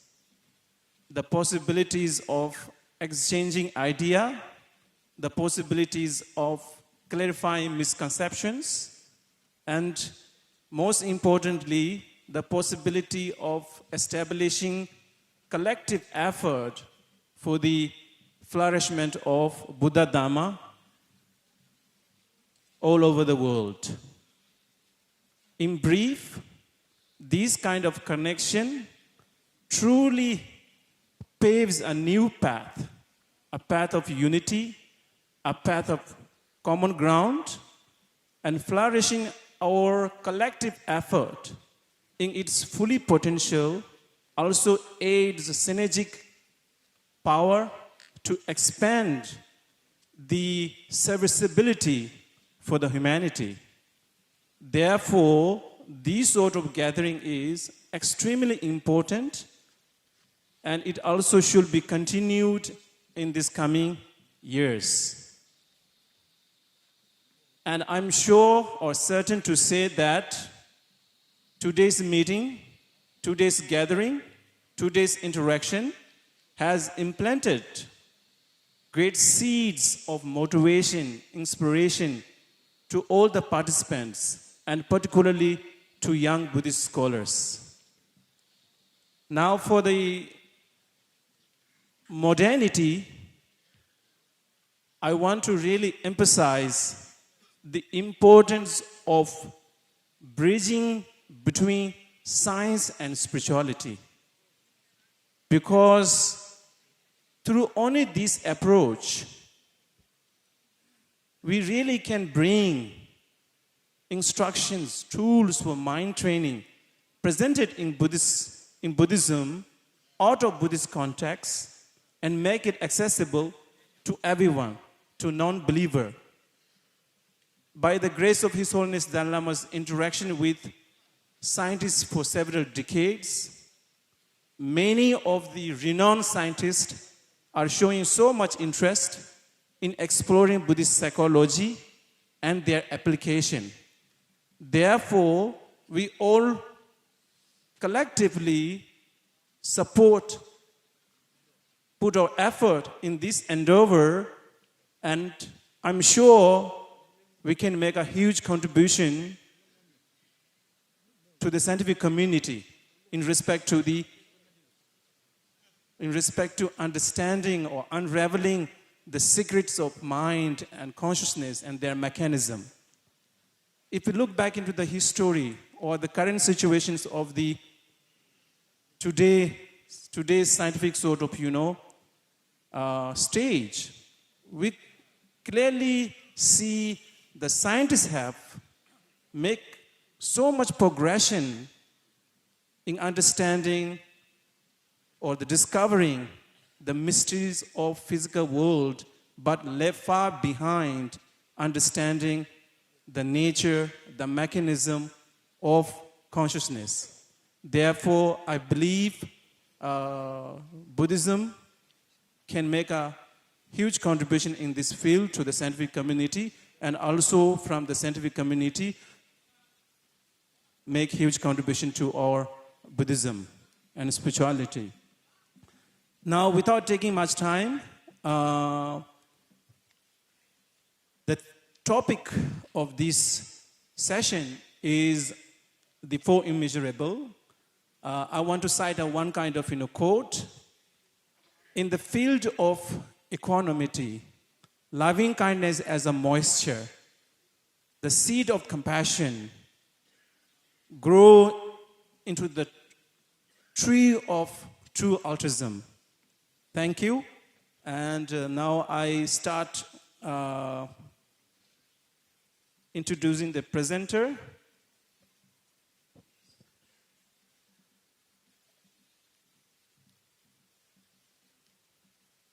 Without taking much time, because we are far behind the schedule, and I will try to really make a brief introduction. If you want to know all the details, you can read in the booklet. First speaker, we have Geshe Losang Nyima from Drepung Losni Monastery, and he is the spiritual master back in his monastery. Also, he has been given teachings to the Westerners and also invited to some of the universities in USA. And now I request Geshe Losang Nyima, please deliver your presentation. Thank you.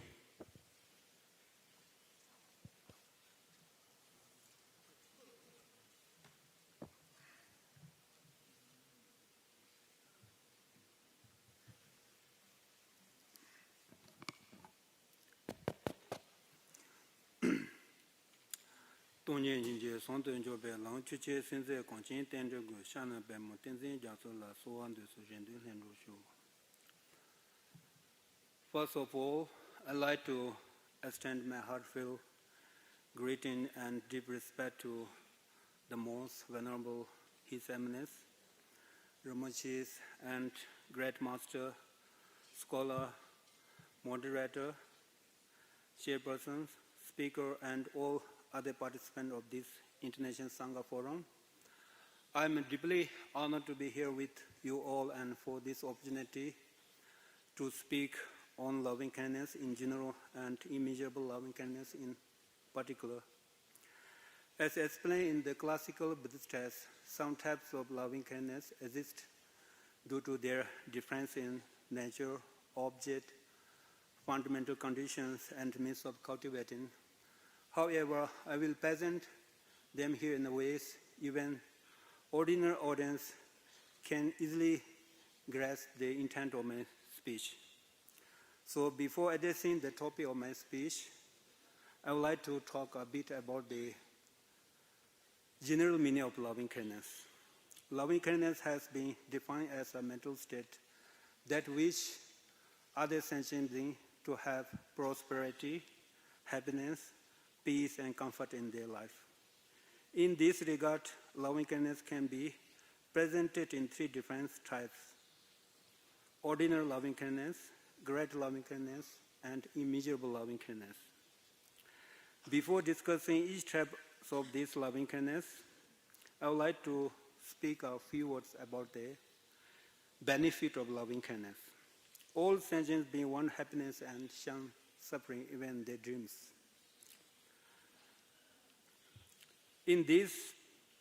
Based on these innate aspirations of feeling, loving kindness is the genuine source of joy, peace, and tranquility in one's life. Whether an individual is believer or non-believer, rich or poor, educated or uneducated, every sentient being is same in aspiring to have the presence of good things and absence of negative things from their life. Initially, let us reflect on the current worldwide problem, such as climate change, global warming, wars between nations, and complex political and economic crises. All these crises are grounded in greed and selfishness or self-centered attitude that neglect the well-being, fundamental rights, and freedoms of others. The more we reflect on the values of loving kindness and the importance of its practice, the greater the concern and sense of responsibility we can develop toward peace, happiness, and welfare of others. Through our own experience, we can establish that loving kindness plays a significant role in promoting peace and happiness in our world. From a beggar on the street to a billionaire in luxurious mansion, everyone needs good health, sound sleep, and peace of mind. Fortunately or not, any advanced technology or machinery could not produce human peace of mind.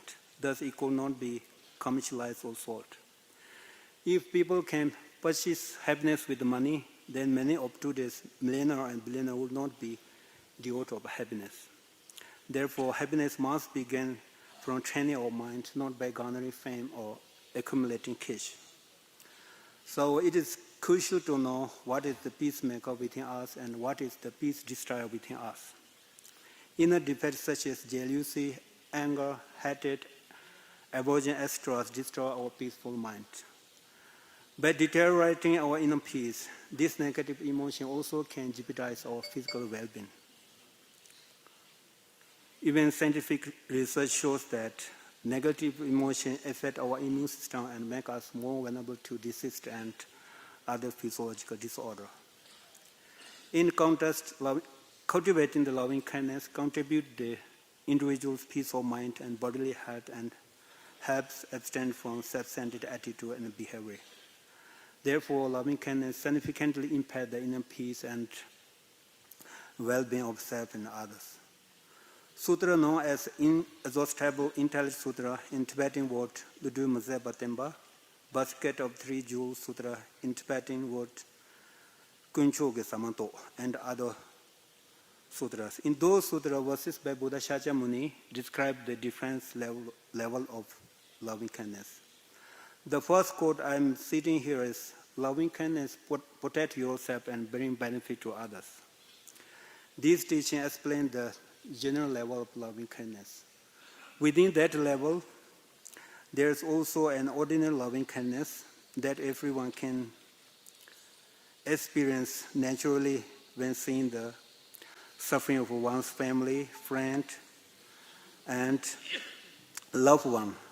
However, they do not feel such unconditional loving kindness toward people who are not closely related to their well-being and happiness. This ordinary kind of loving kindness is limited in scope and biased by one's sense of prejudice and partiality. The second could apply to the greater loving kindness. The affiliation will never form any practitioner who experience the test of great loving kindness and great compassion. From ancient time till date, many Buddhist practitioners have been enthusiastic about practicing this great loving kindness, recognizing its importance in helping us face the biggest challenge in our life and our world.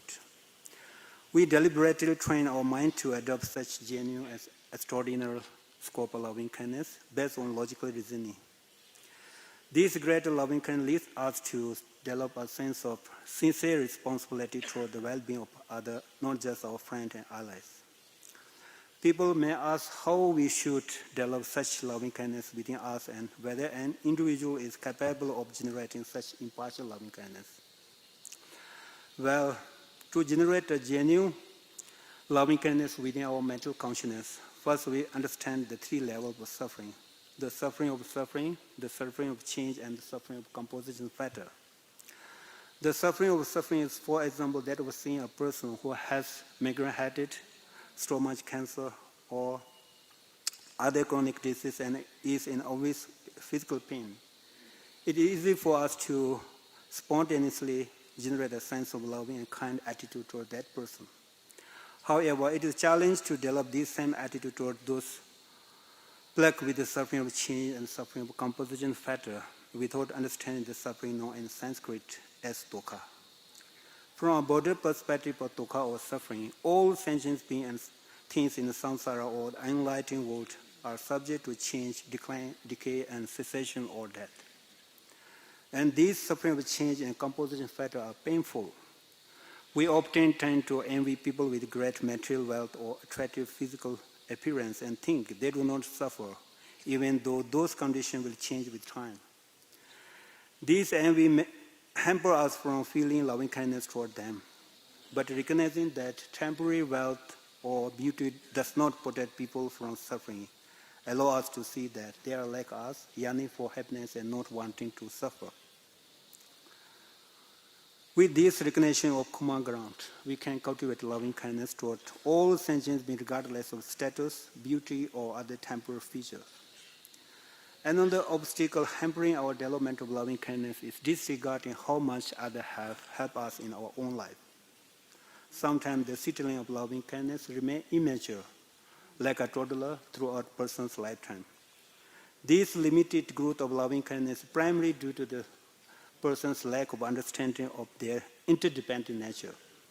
They mistakenly perceive the self, thinking oneself is sufficient and independent. For instance, many people believe they become mature, educated, rich, or famous solely because of their intelligence and hard work. They often need help seeing how other people directly or indirectly contribute to their achievement. There will no individual achievement without contribution from others. Thus, our perspective of an independent self is unfounded and mistaken. When we recognize this interdependent perspective of self, we create better ground for nurturing and growing genuine loving kindness for all, even those we do not know.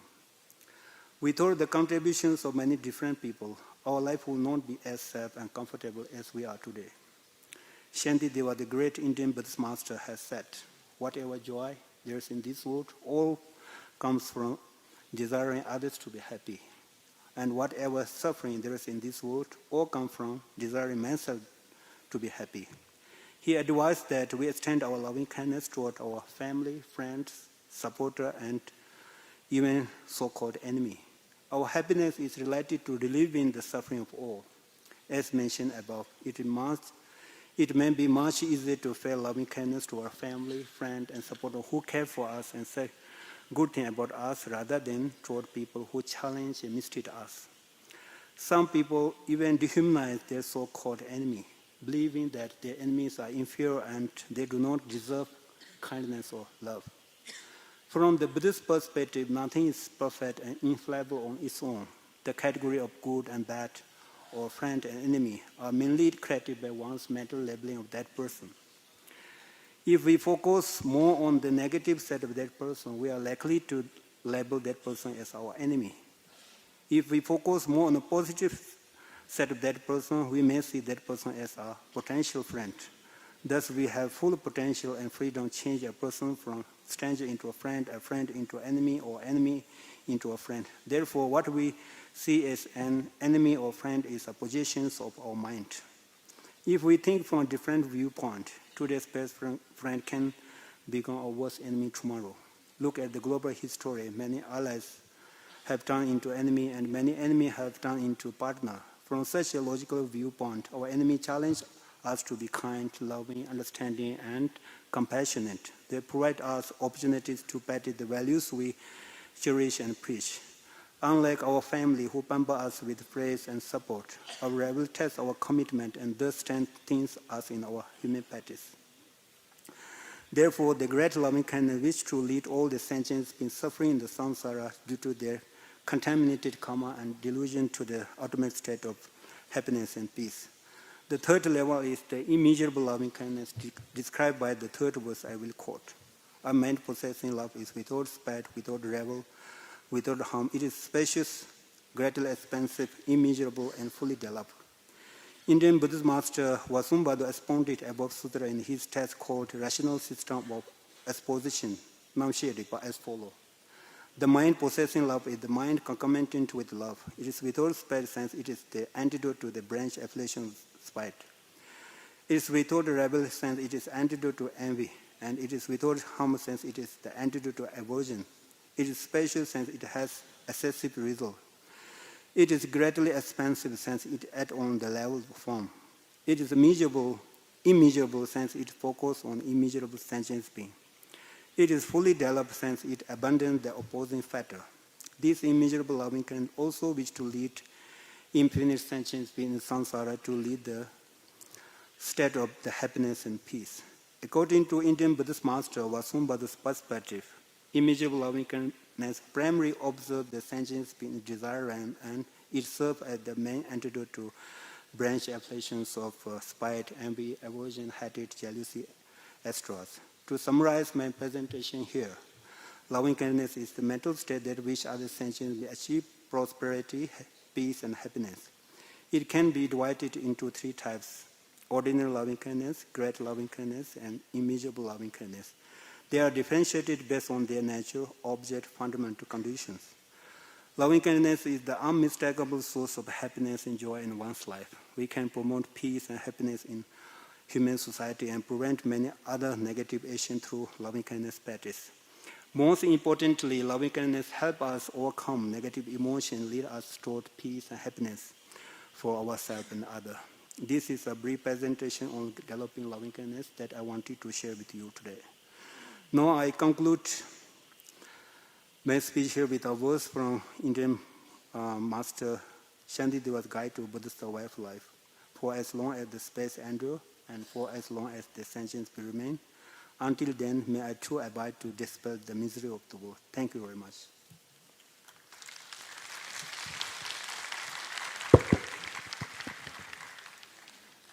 Thank you, Geshe Losang Yimala, for your wonderful presentation on the loving kindness with respect to its application and practicality and benefits of really internalizing or integrating this practice in our day-to-day life. Now we have a second presenter, Venerable Bhikshuni Thubden Chodronla, and to make a brief sort of introduction, Thubden Chodronla graduated with the BA in History from UCLA in 1971, and she has been resident teacher at Amitabha Buddhist Center in Singapore, at Dharma Friendship Foundation in Seattle, and is the founder and abbey of Saraswati Abbey in Newport, Washington, USA, one of the few monasteries for the Western monastic in Tibetan tradition in the United States. Please, Bhikshuni Thubden Chodronla, deliver your presentation. Thank you. Okay, thank you. I want to thank Geshe-la for his lovely presentation, which said everything that I wanted to put in mine but didn't have room for. I take refuge in the Buddha, I take refuge in the Dharma, I take refuge in the Sangha. So I'm not sure how I wound up on this distinguished panel talking to this distinguished audience, but here we are. So I'm talking about compassion. One of the things that struck me about Buddhism when I first encountered it was the compassion of my teachers. And, for example, Lama Thubten Nyeshe, who fled Tibet in 1959, one day was telling us about his life, and he put his hands together and he said, "I have to thank Mao Zedong for his kindness."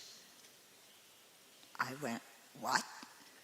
Because Mao Zedong was the one behind the mess in Tibet that caused the Tibetans to go into exile. And he went on to explain that without being put in that difficult situation of being a refugee, he never would have really understood the Dharma. So he attributed that to the kindness of Mao. Woo. And then hearing His Holiness talk about a monk that had escaped from Tibet, finally, after being imprisoned for many, many years. And His Holiness asked that monk, when you were imprisoned and tortured, what was your greatest fear? And that monk said, losing my compassion towards the guards and the people who were torturing me. What? I mean, this is unheard of. And so I said, there's something here in Buddhism, and particularly with the Tibetan presentation and Shantideva's talk, which Geshe covered so nicely. So here, in talking about compassion, I'm talking about a mental state that wishes sentient beings to be free of dukkha, which is commonly translated as suffering, but suffering is a bad translation, that wants to be free of dukkha and its causes, which is a whole other subject we won't get into. What is also important to understand what compassion is not, okay? So compassion does not mean becoming personally distressed when we see others suffering. It isn't pity, feeling sorry for somebody. Compassion doesn't mean being a people pleaser, doing everything everybody wants you to do. And compassion does not make us weak. Compassion can be very effective in opposing injustice.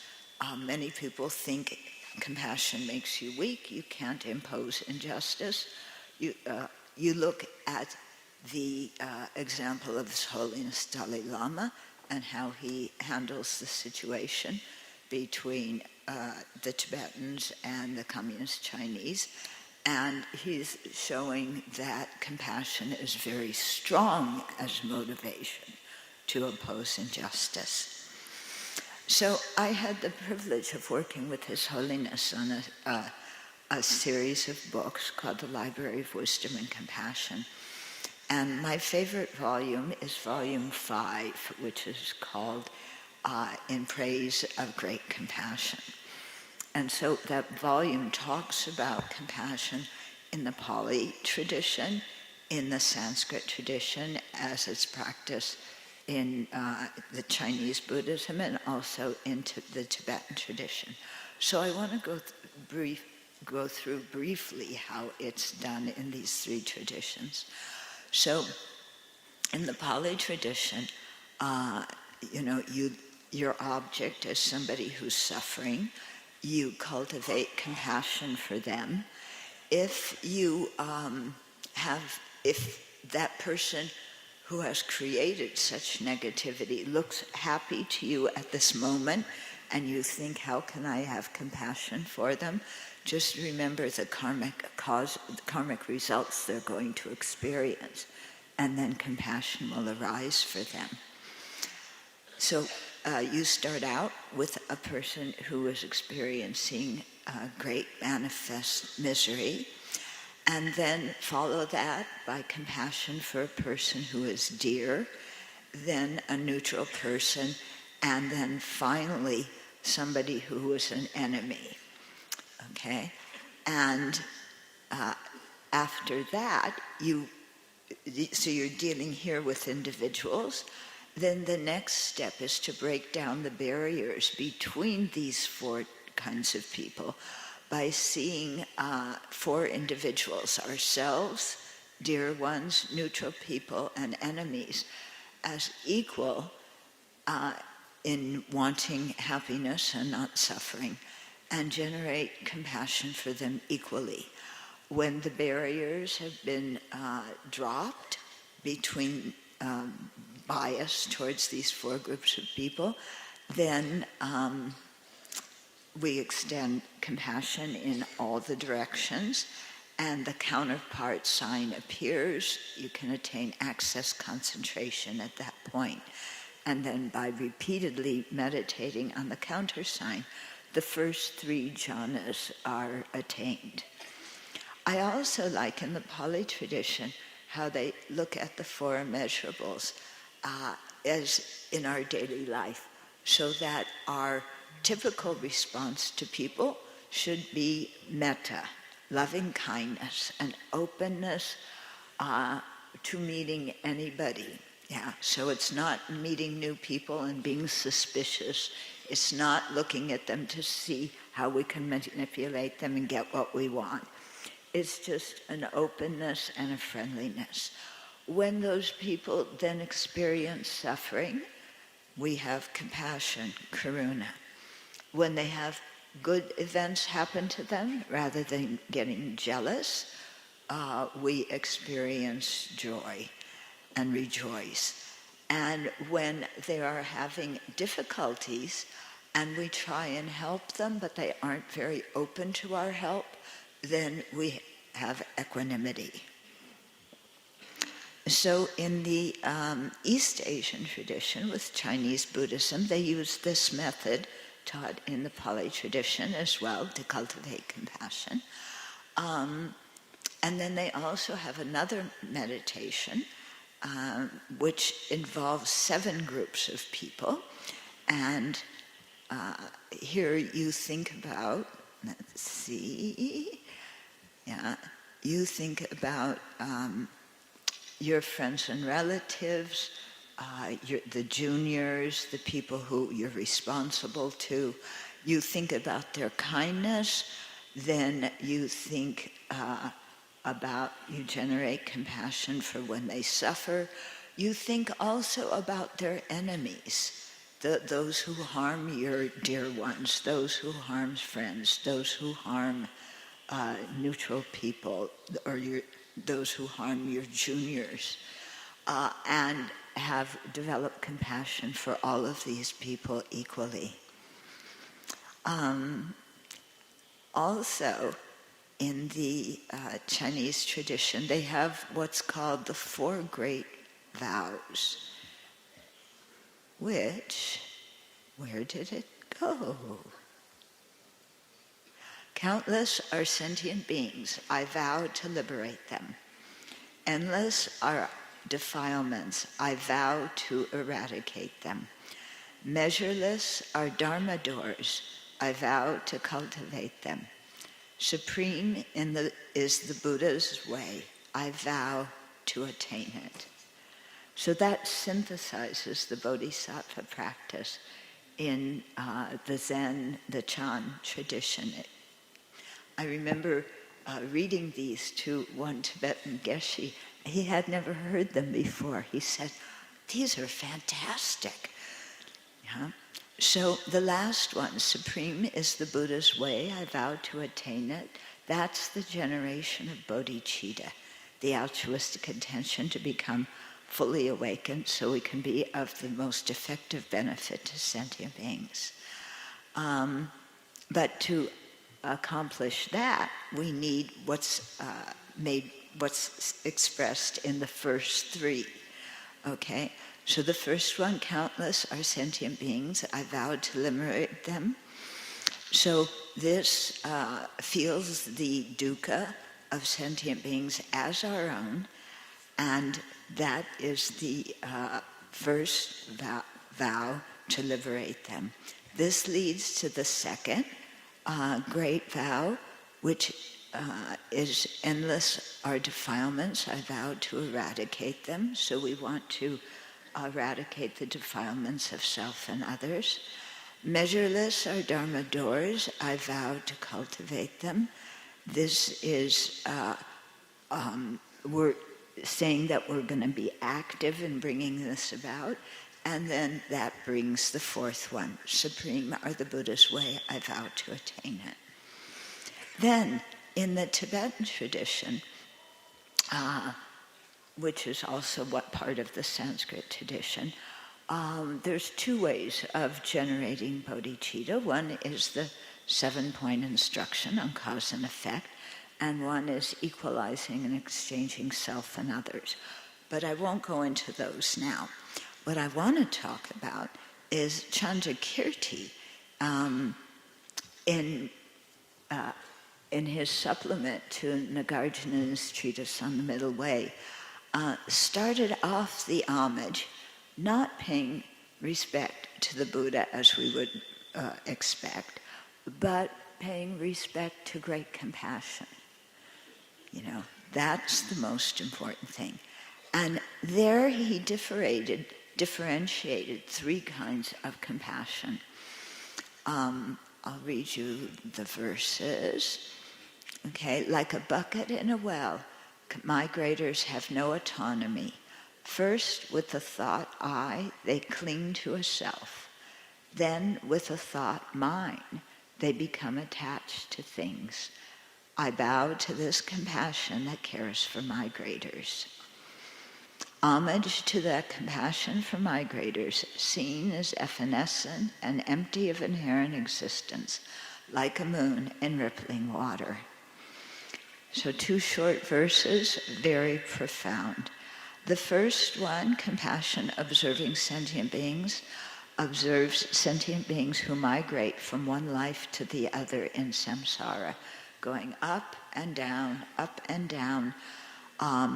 getting battered. They're like a bucket going up and down in a well. They get battered. They're under the control of the person operating the pulley. They go down to lower realms very easily, but it's difficult to pull them up, and so on. The second compassion Chandrakirti talked about was the compassion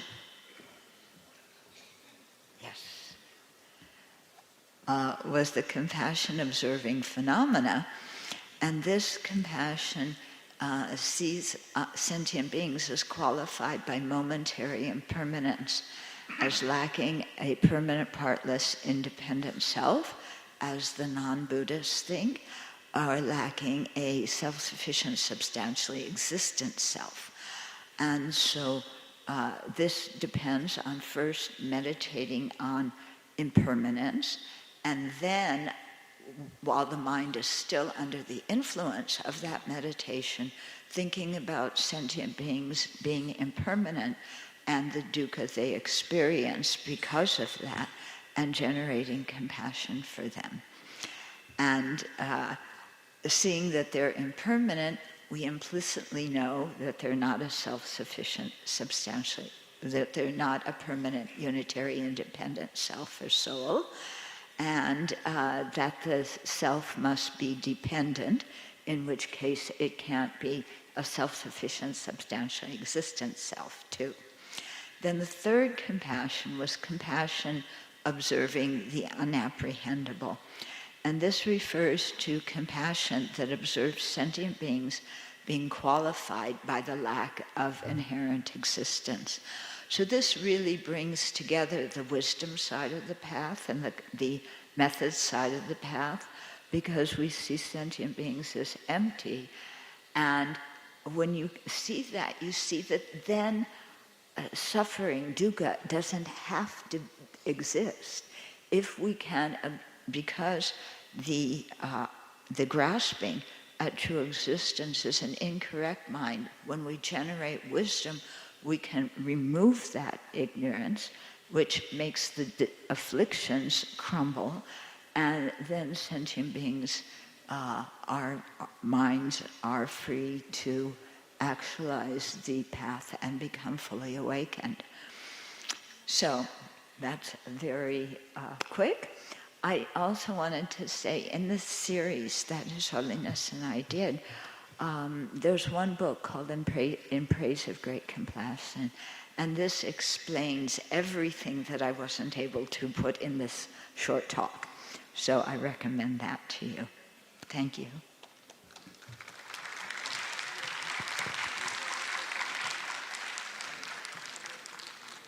Thank you so much, Bhikshuni Tubden Chudrenla, for your wonderful presentation on the cultivation of compassion and bodhicitta, and particularly integrating the instructions presented in different traditions for the cultivation of this such a wonderful, effective mental quality. And for the next speaker, we have Venerable Dr. Upanand Thero. He is the monk with so many achievements. You can read in his brief introduction in this booklet. And without going much detail, please deliver your speech. Thank you. Thank you very much, Chairperson, sir. First, I would like to say thanks to the organizers committee that they gave me a chance to stand here. And very good afternoon to all Venerable Sanghas, and Namo Buddhaya to all of you. I am honored to stand before you today to explore a profound aspect of human emotions and spiritual development, immersible sympathetic joy or mudita. Immersible sympathetic joy or mudita is a profound concept rooted in ancient wisdom traditions, notably Buddha Dharma, emerging the essence of boundless joy derived from the happiness and success of others. Mudita transcends jealousy and fosters genuine celebration. This transformative practice invites individuals to cultivate empathy, gratitude, and mindfulness, promoting emotional well-being and harmonious relationship. In a world often marked by competition, mudita stands as timeless reminder of the power of selfless joy is creating a compassionate and interacting existence. In this content, I would like to quote here His Holiness the Great 14th Dalai Lama. He said, "It is important to understand how much your own happiness is linked to that others. There is no individual happiness totally independent of others." Mudita is the third of the four Brahmavihara of heart practice, often translated as a sympathetic joy or appreciative joy. Mudita is a quality of rejoicing in the joys of others, much as compassion is in kindness towards suffering. Mudita is a kindness towards the joy of others. A lot of focus on heart practice centers around the practices of compassion and loving kindness. The practice of mudita is generally less discussed, but it is an important quality to cultivate in our journey. Mudita meditation allows us to show up for others, appreciate their happiness, and work with the feelings of envy. The root of the Pali word mudita means to be pleased, to have a sense of gladness. The Buddha called mudita the mind deliverance of gladness, because this force of happiness actually liberates us. Unlike a state of mere existence of giddiness, the quality of sympathetic joy challenges our deep assumptions about aloneness, loss, and happiness, and shows us another possibility. It defeats many of the qualities of consciousness that bind us. So much of our unhappy condition is living being comes from the constructing effect of our negativity toward each other. We limit ourselves and we limit others. We judge each other, compare ourselves to each other, demand and envy each other, and we ourselves suffer the struggling effects of these limitations because there are no many constructing mind states that are impediments to mudita, sympathetic joy. Is considered the most difficult of all the Brahma Vihara to develop, but so potent is this quality that expressing it can defeat the aversion and attachment that bind us. Now, let us discuss about the quality of mudita. One of the tricky parts about mudita is that it lacks a perfect English equivalent. We do not really have a single word that encompasses what mudita is about. The commonly used terms sympathetic joy is about as close as we can get. Most simply, mudita is the quality of vicarious or sympathetic joy when somebody else is expressing happiness. You can think of mudita in a few ways. First, it is the quality of showing up with presence and tenderness for joy around you. When somebody else is happy, mudita is a quality of heart that allows us to truly rejoice us as if we were experiencing the joy ourselves. Try thinking of a time in your life in which somebody close to you experienced some success or happiness. Take a moment to pause and really notice that joy with an open and present heart, seeing if you can find some joy of your own, their happiness. Another way to think about sympathetic joy is through the lens of loving kindness or metta. Metta is the quality of caring for the well-being of others and ourselves. When metta comes into contact with pain or suffering, it becomes compassion. When metta comes into contact with joy, it becomes mudita. When you open your heart to care for the well-being of another, it is natural that you will rejoice in the happiness they experience. Now, let us discuss about the benefit of sympathetic joy of the practice. The Buddha's teaching, all of the heart practice, have a far enemy or an opposite quality. When you work to cultivate mudita in your life, you will be moving away from these four enemies. The first and the most common for enemy of mudita is envy.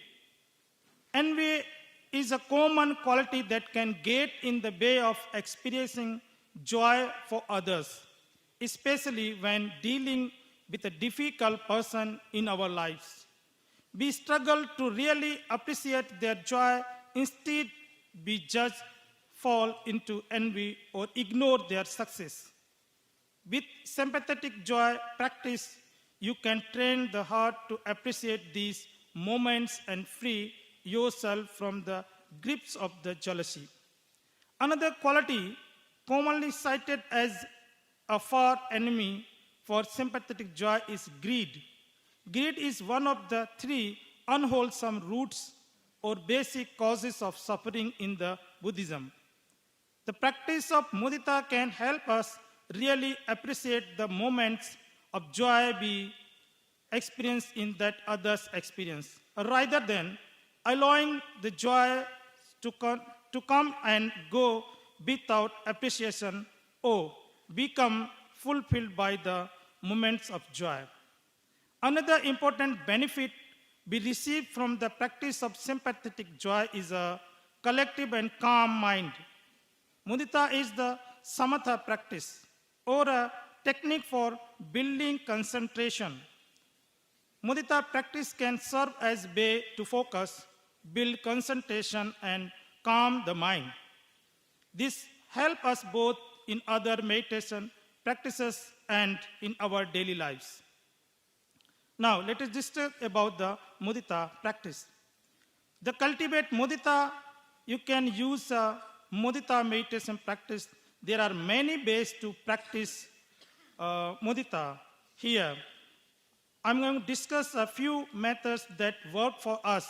It is also important to investigate mudita practice in daily life and showing up for others.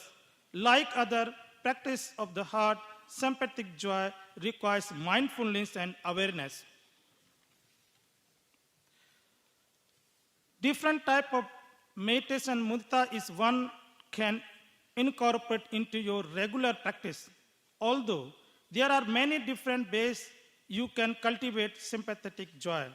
To start a period of mudita meditation, recommended sitting upright if possible. As you settle into your practice, connect with your heart right away. Sit in a way that feels kind and gentle. Allow the body to relax and invite in a sense of ease. You can spend a few minutes focusing on the body or the breath if you like to help yourself settle.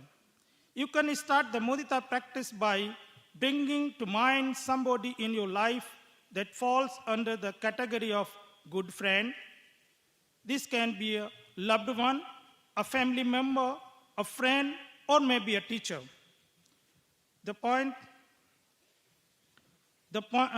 This person comes to mind. This person comes to your mind. See if you can picture them experience happiness. Maybe you know a time recently in which they experienced some joy. If you try to picture the person smiling, the contentment with the intention of caring for others, happiness, and showing up for the being some here. So when we practice the mudita, we can experience like that. May you be happy. May your happiness continue. May you appreciate your joy. Oh, I am happy for you. So here we have only 2 minutes.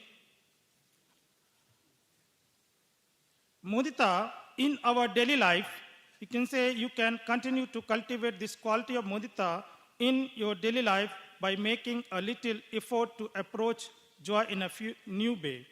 First, be mindful of joy as it arises. It doesn't have to somebody you know well or close. If you see somebody smiling at work while getting your coffee in the morning or in the bus, take a moment to really appreciate the joy. You can even offer a few phrases silently in your head. By continuing to show up for the joy, you can train the mind and heart to rest of appreciation. Another practice that I have found helpful in the cultivation of mudita in daily life is the simple practice of pushing to appreciate the joy you experience personally. Be on the lookout for the things that make you happy. They don't have to be big things.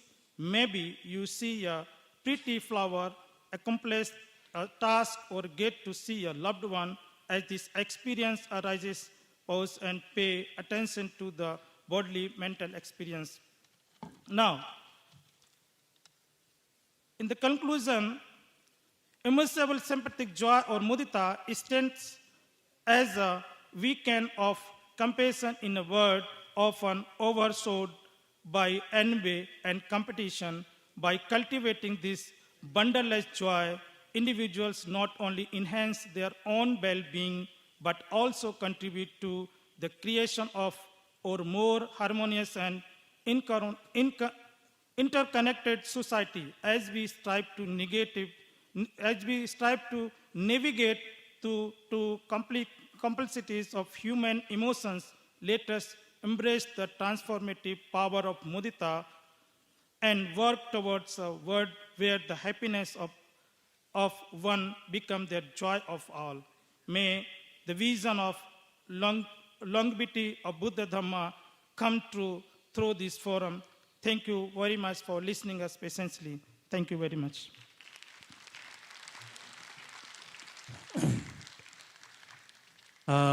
Thank you so much, Venerable Dr. Upana Thero, for your wonderful presentations on the topic of mudita, the sympathetic joy or the rejoicement it is really what matters to bridge the gap, between the traditions and between the individuals, and mostly not really able to appreciating the success or the prosperity of the other people, and because of that, creating so much gap. And thank you so much for presenting on that part. And now for the next speaker, we have Venerable Pramaha Amornvit Yimken. Sorry for the pronunciation. He is the Bachelor of Arts in Religious Studies from Mahidol University, Thailand. And also his commitment to fostering holistic well-being and career satisfaction through the integration of Thai traditional medicine and Dharma training reflects a dedication to nurturing students' personal and professional growth. Please deliver your speech. Thank you. I would like to pay respect to Venerable Chairman and all Sangha members here. I would like to present this paper on behalf of Venerable Bhikkhu Chotika, who is the meditation master of Mahachulalongkorn University in the class of certificate in Buddhist counseling psychology, who cannot present here. He is the author, together with Mr. Supong, who work with the Appamanya and Pochanka practice in Mahachulalongkorn University, and for the Buddhist counselors who work with patients in hospitals. In this session, we discuss about Appamanya. We start from Metta, Karuna, Mudita. And for the last paper presented now is about Upekkha. Firstly, I would like to make it clear about the definition of Upekkha I mentioned in this paper. Upekkha in Appamanya is different from Upekkha in Vedana. Upekkha here is not indifference, it's not Upekkha Vedana, it's not the feeling that is not happy and unhappy. But Upekkha here is equanimity, the quality of mind based on wisdom, panya, the understanding of the truth and the situation. For example, when the doctor try to help patients, they have loving kindness. The doctor have the compassion, and the doctor wants to help the patients to be relieved from both physical and mental suffering. But sometimes the patient does not get better, or even sometimes the patients die. How to heal the mind of the doctors who try their best to help the patients, but he can't. At that state of the mind, the doctor needs to be practiced and well trained enough to have the quality of their minds to be with that situation, with love, with good willing to help, but he can't. In that situation, the quality of the mind with all panya and be equanimity, in that situation we call Upekkha. So in this paper, Venerable Bhikkhu Chotika, he designed the course to practice the Buddhist counselor to have both the quality of the mind and panya. The mind is Appamanya, Metta, Karuna, Mudita, and Upekkha.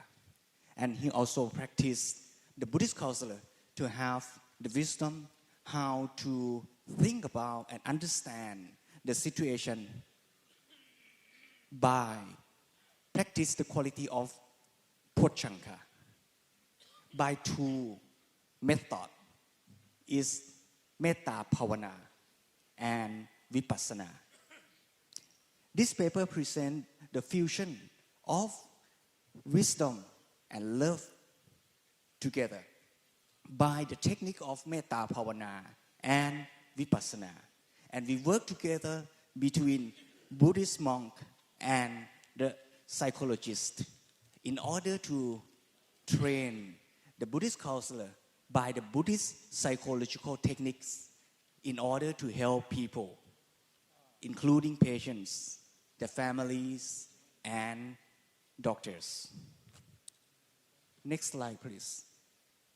The objective of the article is to propose a novel perspective and approach for cultivating essential inner quality in Buddhist counseling who work in hospital where there are a lot of suffering, especially dosa. Dosa occurs when we get what we don't want. We don't want to be sick. We don't want to lose our beloved one. And when we have to go to hospital, there are many things that arouse dosa in our mind.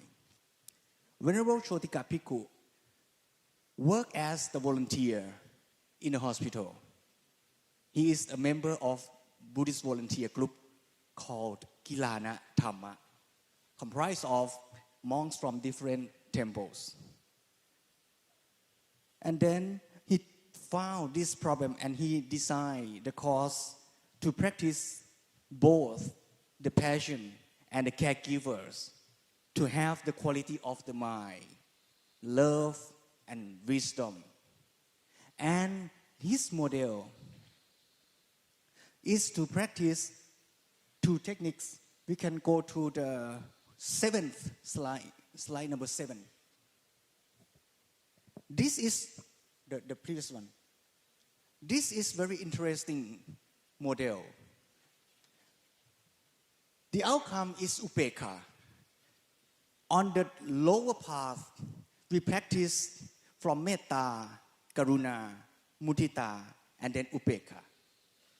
Upekha is not the 4th step, but it's the 4 scenarios that we can use when we found people who is suffering. We use karuna. And when we can do nothing, we have to develop the quality of upekha in our mind. And on the upper side, we have the Pochanka pathway from state, Dhammavichaya, Viriya, Piti, Pasati, Samadhi, and Upekha. On the upper way is the way for the enlightenment. It starts from Vipassana practice. And at the end of this all 2 groups of Dhamma is Upekha. It's the quality of the mind. And on the upper way, Pochanka pathway, we explain this 4 Dhamma not by steps. But there are 7 components that have to be cultivated in individual mind. But to train, Venerable Chotika Bhikkhu present the way to practice this step by step. And Mr. Supong will present you the example of this training program and the outcome. Please.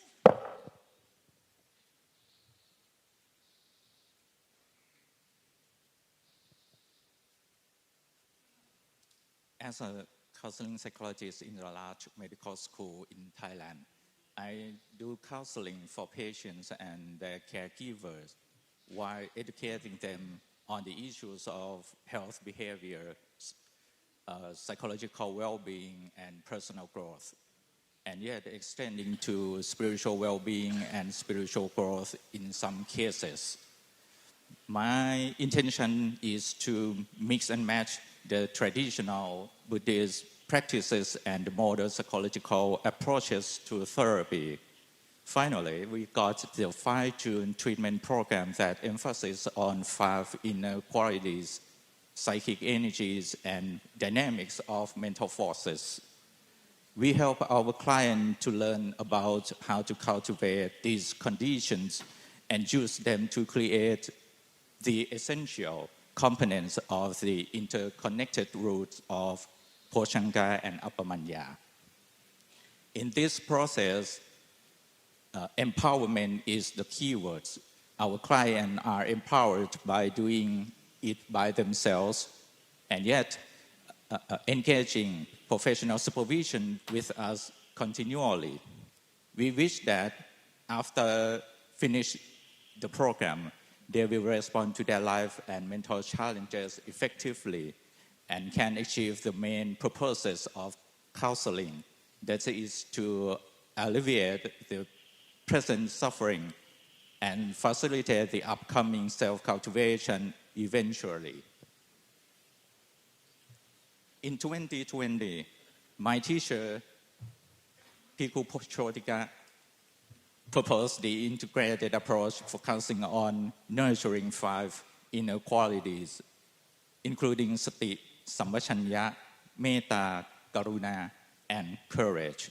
This approach aims to break through the comfort zone and move forward through the fear zone to learning zone and end at the growth zone. Now I invite you to imagine that you have a bow and an arrow in hands. You draw the arrow from the bow with your full force and point it directly to the heart of the target. That is ubekha. The arrow represents the 5 inner qualities. In this scenario, sati and sampachanya plays crucial role in shaping the other inner quality, serving as the moderator that maintains a harmonious balance among metta, karuna, and courage. While courage with metta and karuna serve as a sharp and robust arrowhead, driving through the air to penetrate the target deeply. During one moment, these 5 inner qualities appear at the same time, and they are interdependent on one another. The components of sati and sampachanya can be referred as the core process, while the other 2 sets of elements constitute dual change processes. One is courage, and the other is metta and karuna. These change processes have distinct conditions of application contingent on the specific situation and challenges encountered.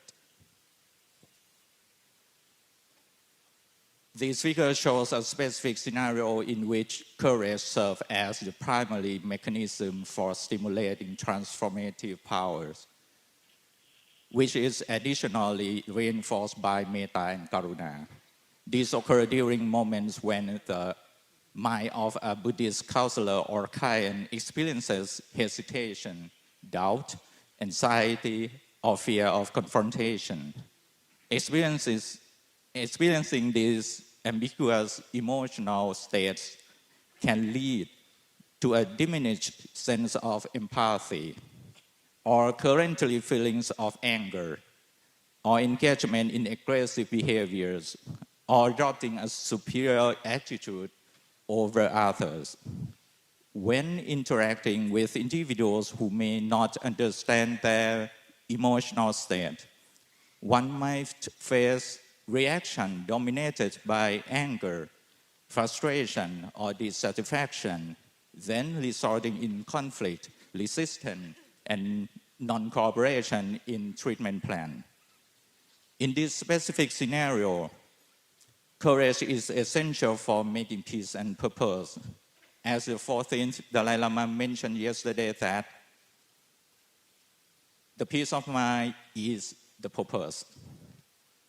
Courage is necessary for remaining commitment on the meaningful path, as well as in improving the counselor-client relationship while rebalancing its dynamics.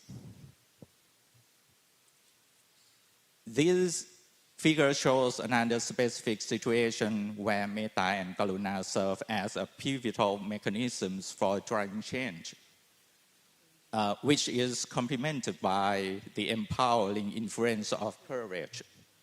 This comes into play when a Buddhist counselor or client experiences irritation, annoyance, sympathy, or fear of being unloved.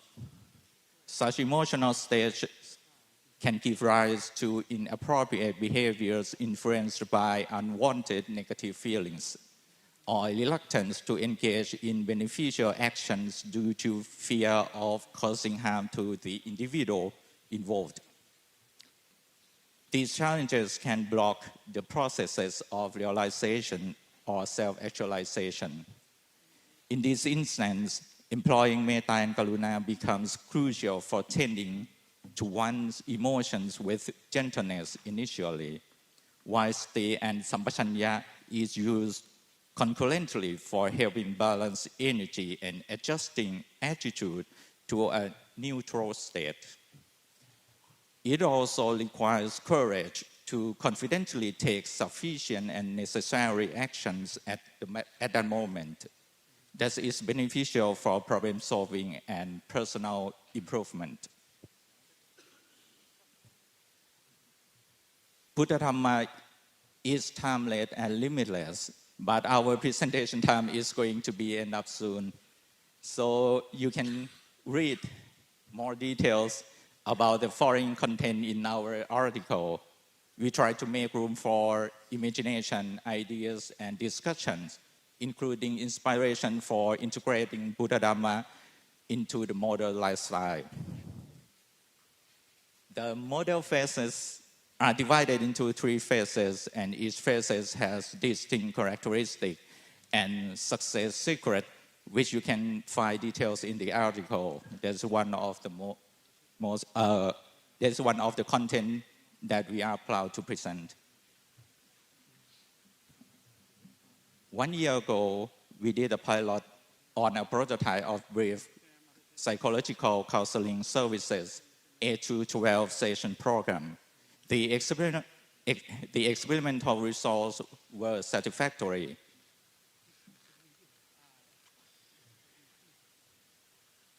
And proven instrumental in enhancing the effectiveness of psychological counseling practices.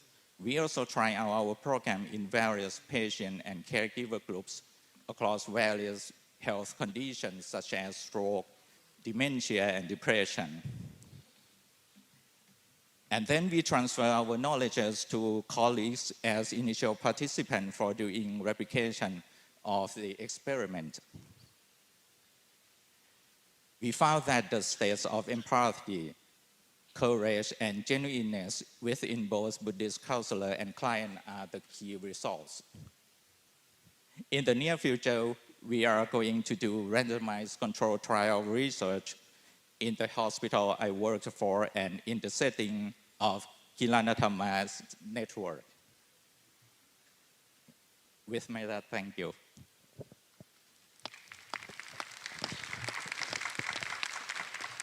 Thank you so much, both of the presenters, for your wonderful speech.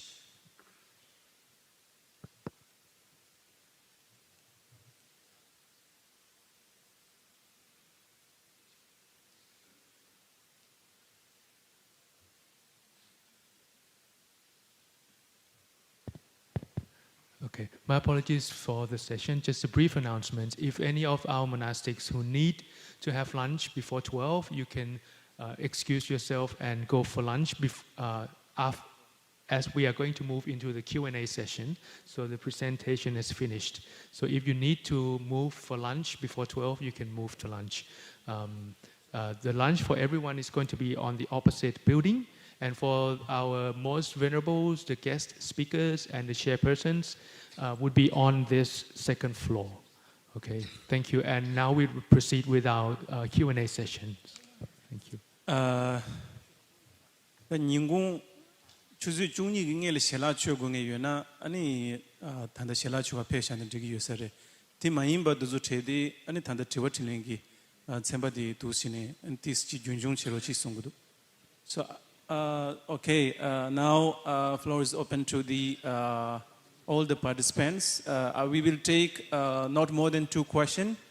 Anyone who has a question, please try to be brief and also specify which presenter you want to ask. Thank you. Any questions? Yes. Venerable says there are questions to Fra Israel. As you explained the 7 factors of enlightenment and 4 sublime status. When I see the figure 1 and 2, just I feel they are to be practiced step by step, one by one. So, do you think them as simultaneous practices or consequent practices? Because you are leading to the upekha, practicing them one by one. According to your figure, the listeners will understand in that manner. Please answer for this question. Thank you for question.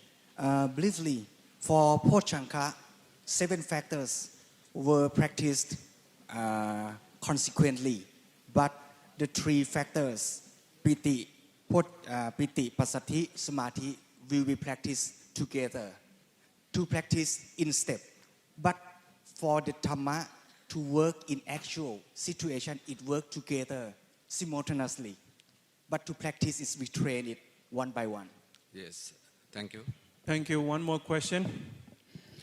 क्या विपස්සना के बिना या आनापान सत्य के बिना करुणा मुक्ता अपेक्षा ये 4 चीजें प्राप्त की जा सकती हैं? I'm sorry, we didn't get. I think.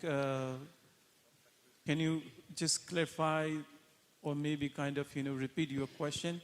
And to whom you want to ask to? Without anapan and vipassana, I can gain mudita, karuna, upekha, maitri.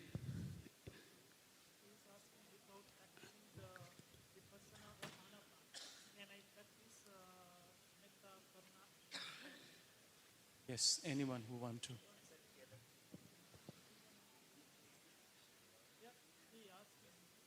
I think we have 4 yes for these questions. The answer is yes. Okay, I think, okay, one last question.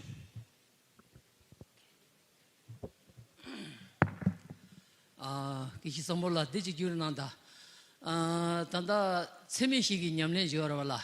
No. Depena rajenda ngazo semeshi nyamne de se depena mi chokbu sangbochik dawoje chashawayna. 이 족보 상보디기 미 소속이 록제사되라 그 동안게 내갑수야 콜라 록바치 그래 코양 대보 유배 갑도나야 콜라 록바치 그래 양코 직 대두 땅용 유배 내갑수야 콜라 록바치 그래 봐 디나신기 안에 세메시기 냠내데 시식을 자네 딘데기 제데 콘도르 데 콘도 슝디데 나라 송그 요래 요 말에스 대치 hir었는다 Lesser Tivadi Surje, that's all the Thailand, okay. To you question. So the question is that when we regarding to the practicality of the 4 immeasurables, for immeasurables, and for example, when we have a very close friend, and at that time when our friend is experiencing any kind of suffering, and of course we provide our support. But also when our close friend is also having a good time, of course we always be there to support. And whenever our friend is in some sort of neutral kind of state, always we will be there for our friend. So in that case, is in your kind of the traditions or in your literature, has there been any kind of instructions of combining all these 4 immeasurables, practicing just on the one basis? Thank you. In belief, we call the base of both Metta, Karuna, Mudita, Ubekha is based on the good willingness. We call it Kusala Chanta. The willing to be good, the willing to help in any circumstance, in any scenario. We want to help. We want to do good things for them. And these first 3 scenarios are different. If our friend is neutral, we metta. If our friend is suffering, we karuna. If our friend is doing good things, we mudita. But if we can do nothing, that is the time for upekha. But all of them is from the good willingness to do good things. Kusala Shanta is the same basis. Lasso, yes, thank you. We are ending this session here. Thank you so much, all the presenters, for your wonderful speech and insights, sharing your insights. And thank you so much.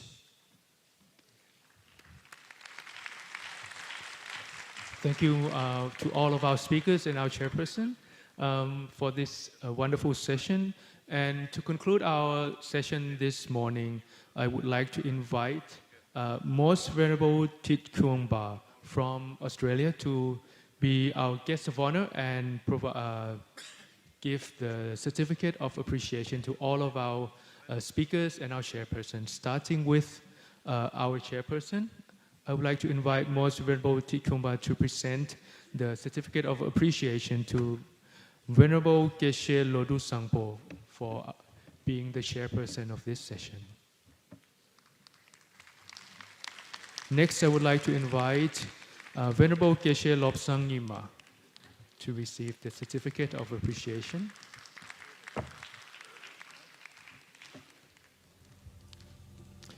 And next, I would like to invite Bhikkhuni Thopten Chodron to please receive the certificate of appreciation.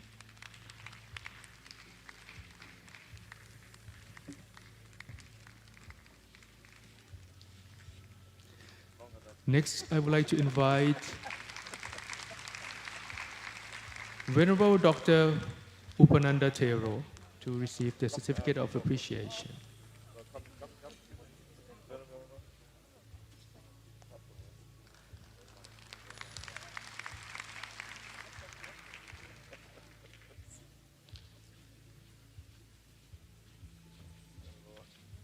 And next, I would like to invite Venerable Pranot Isarakun and also to receive the certificate of appreciation on behalf of Venerable Prashotika Apipunyo, who could not be here today.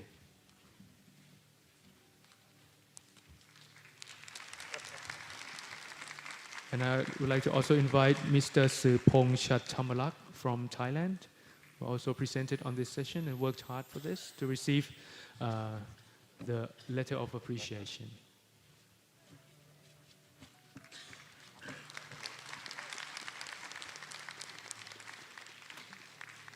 And to conclude this session, I would like to ask all of our guest speakers and our chairperson to take a group photo together to conclude this morning's session.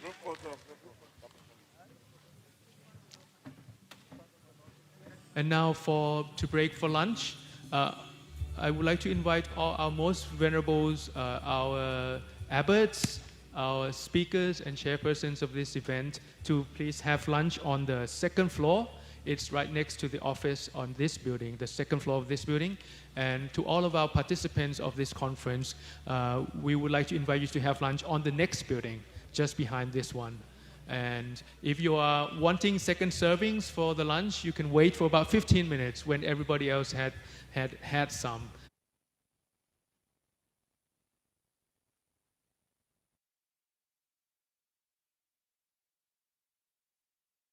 In the afternoon, we're going to start our third session of the day. Thank you.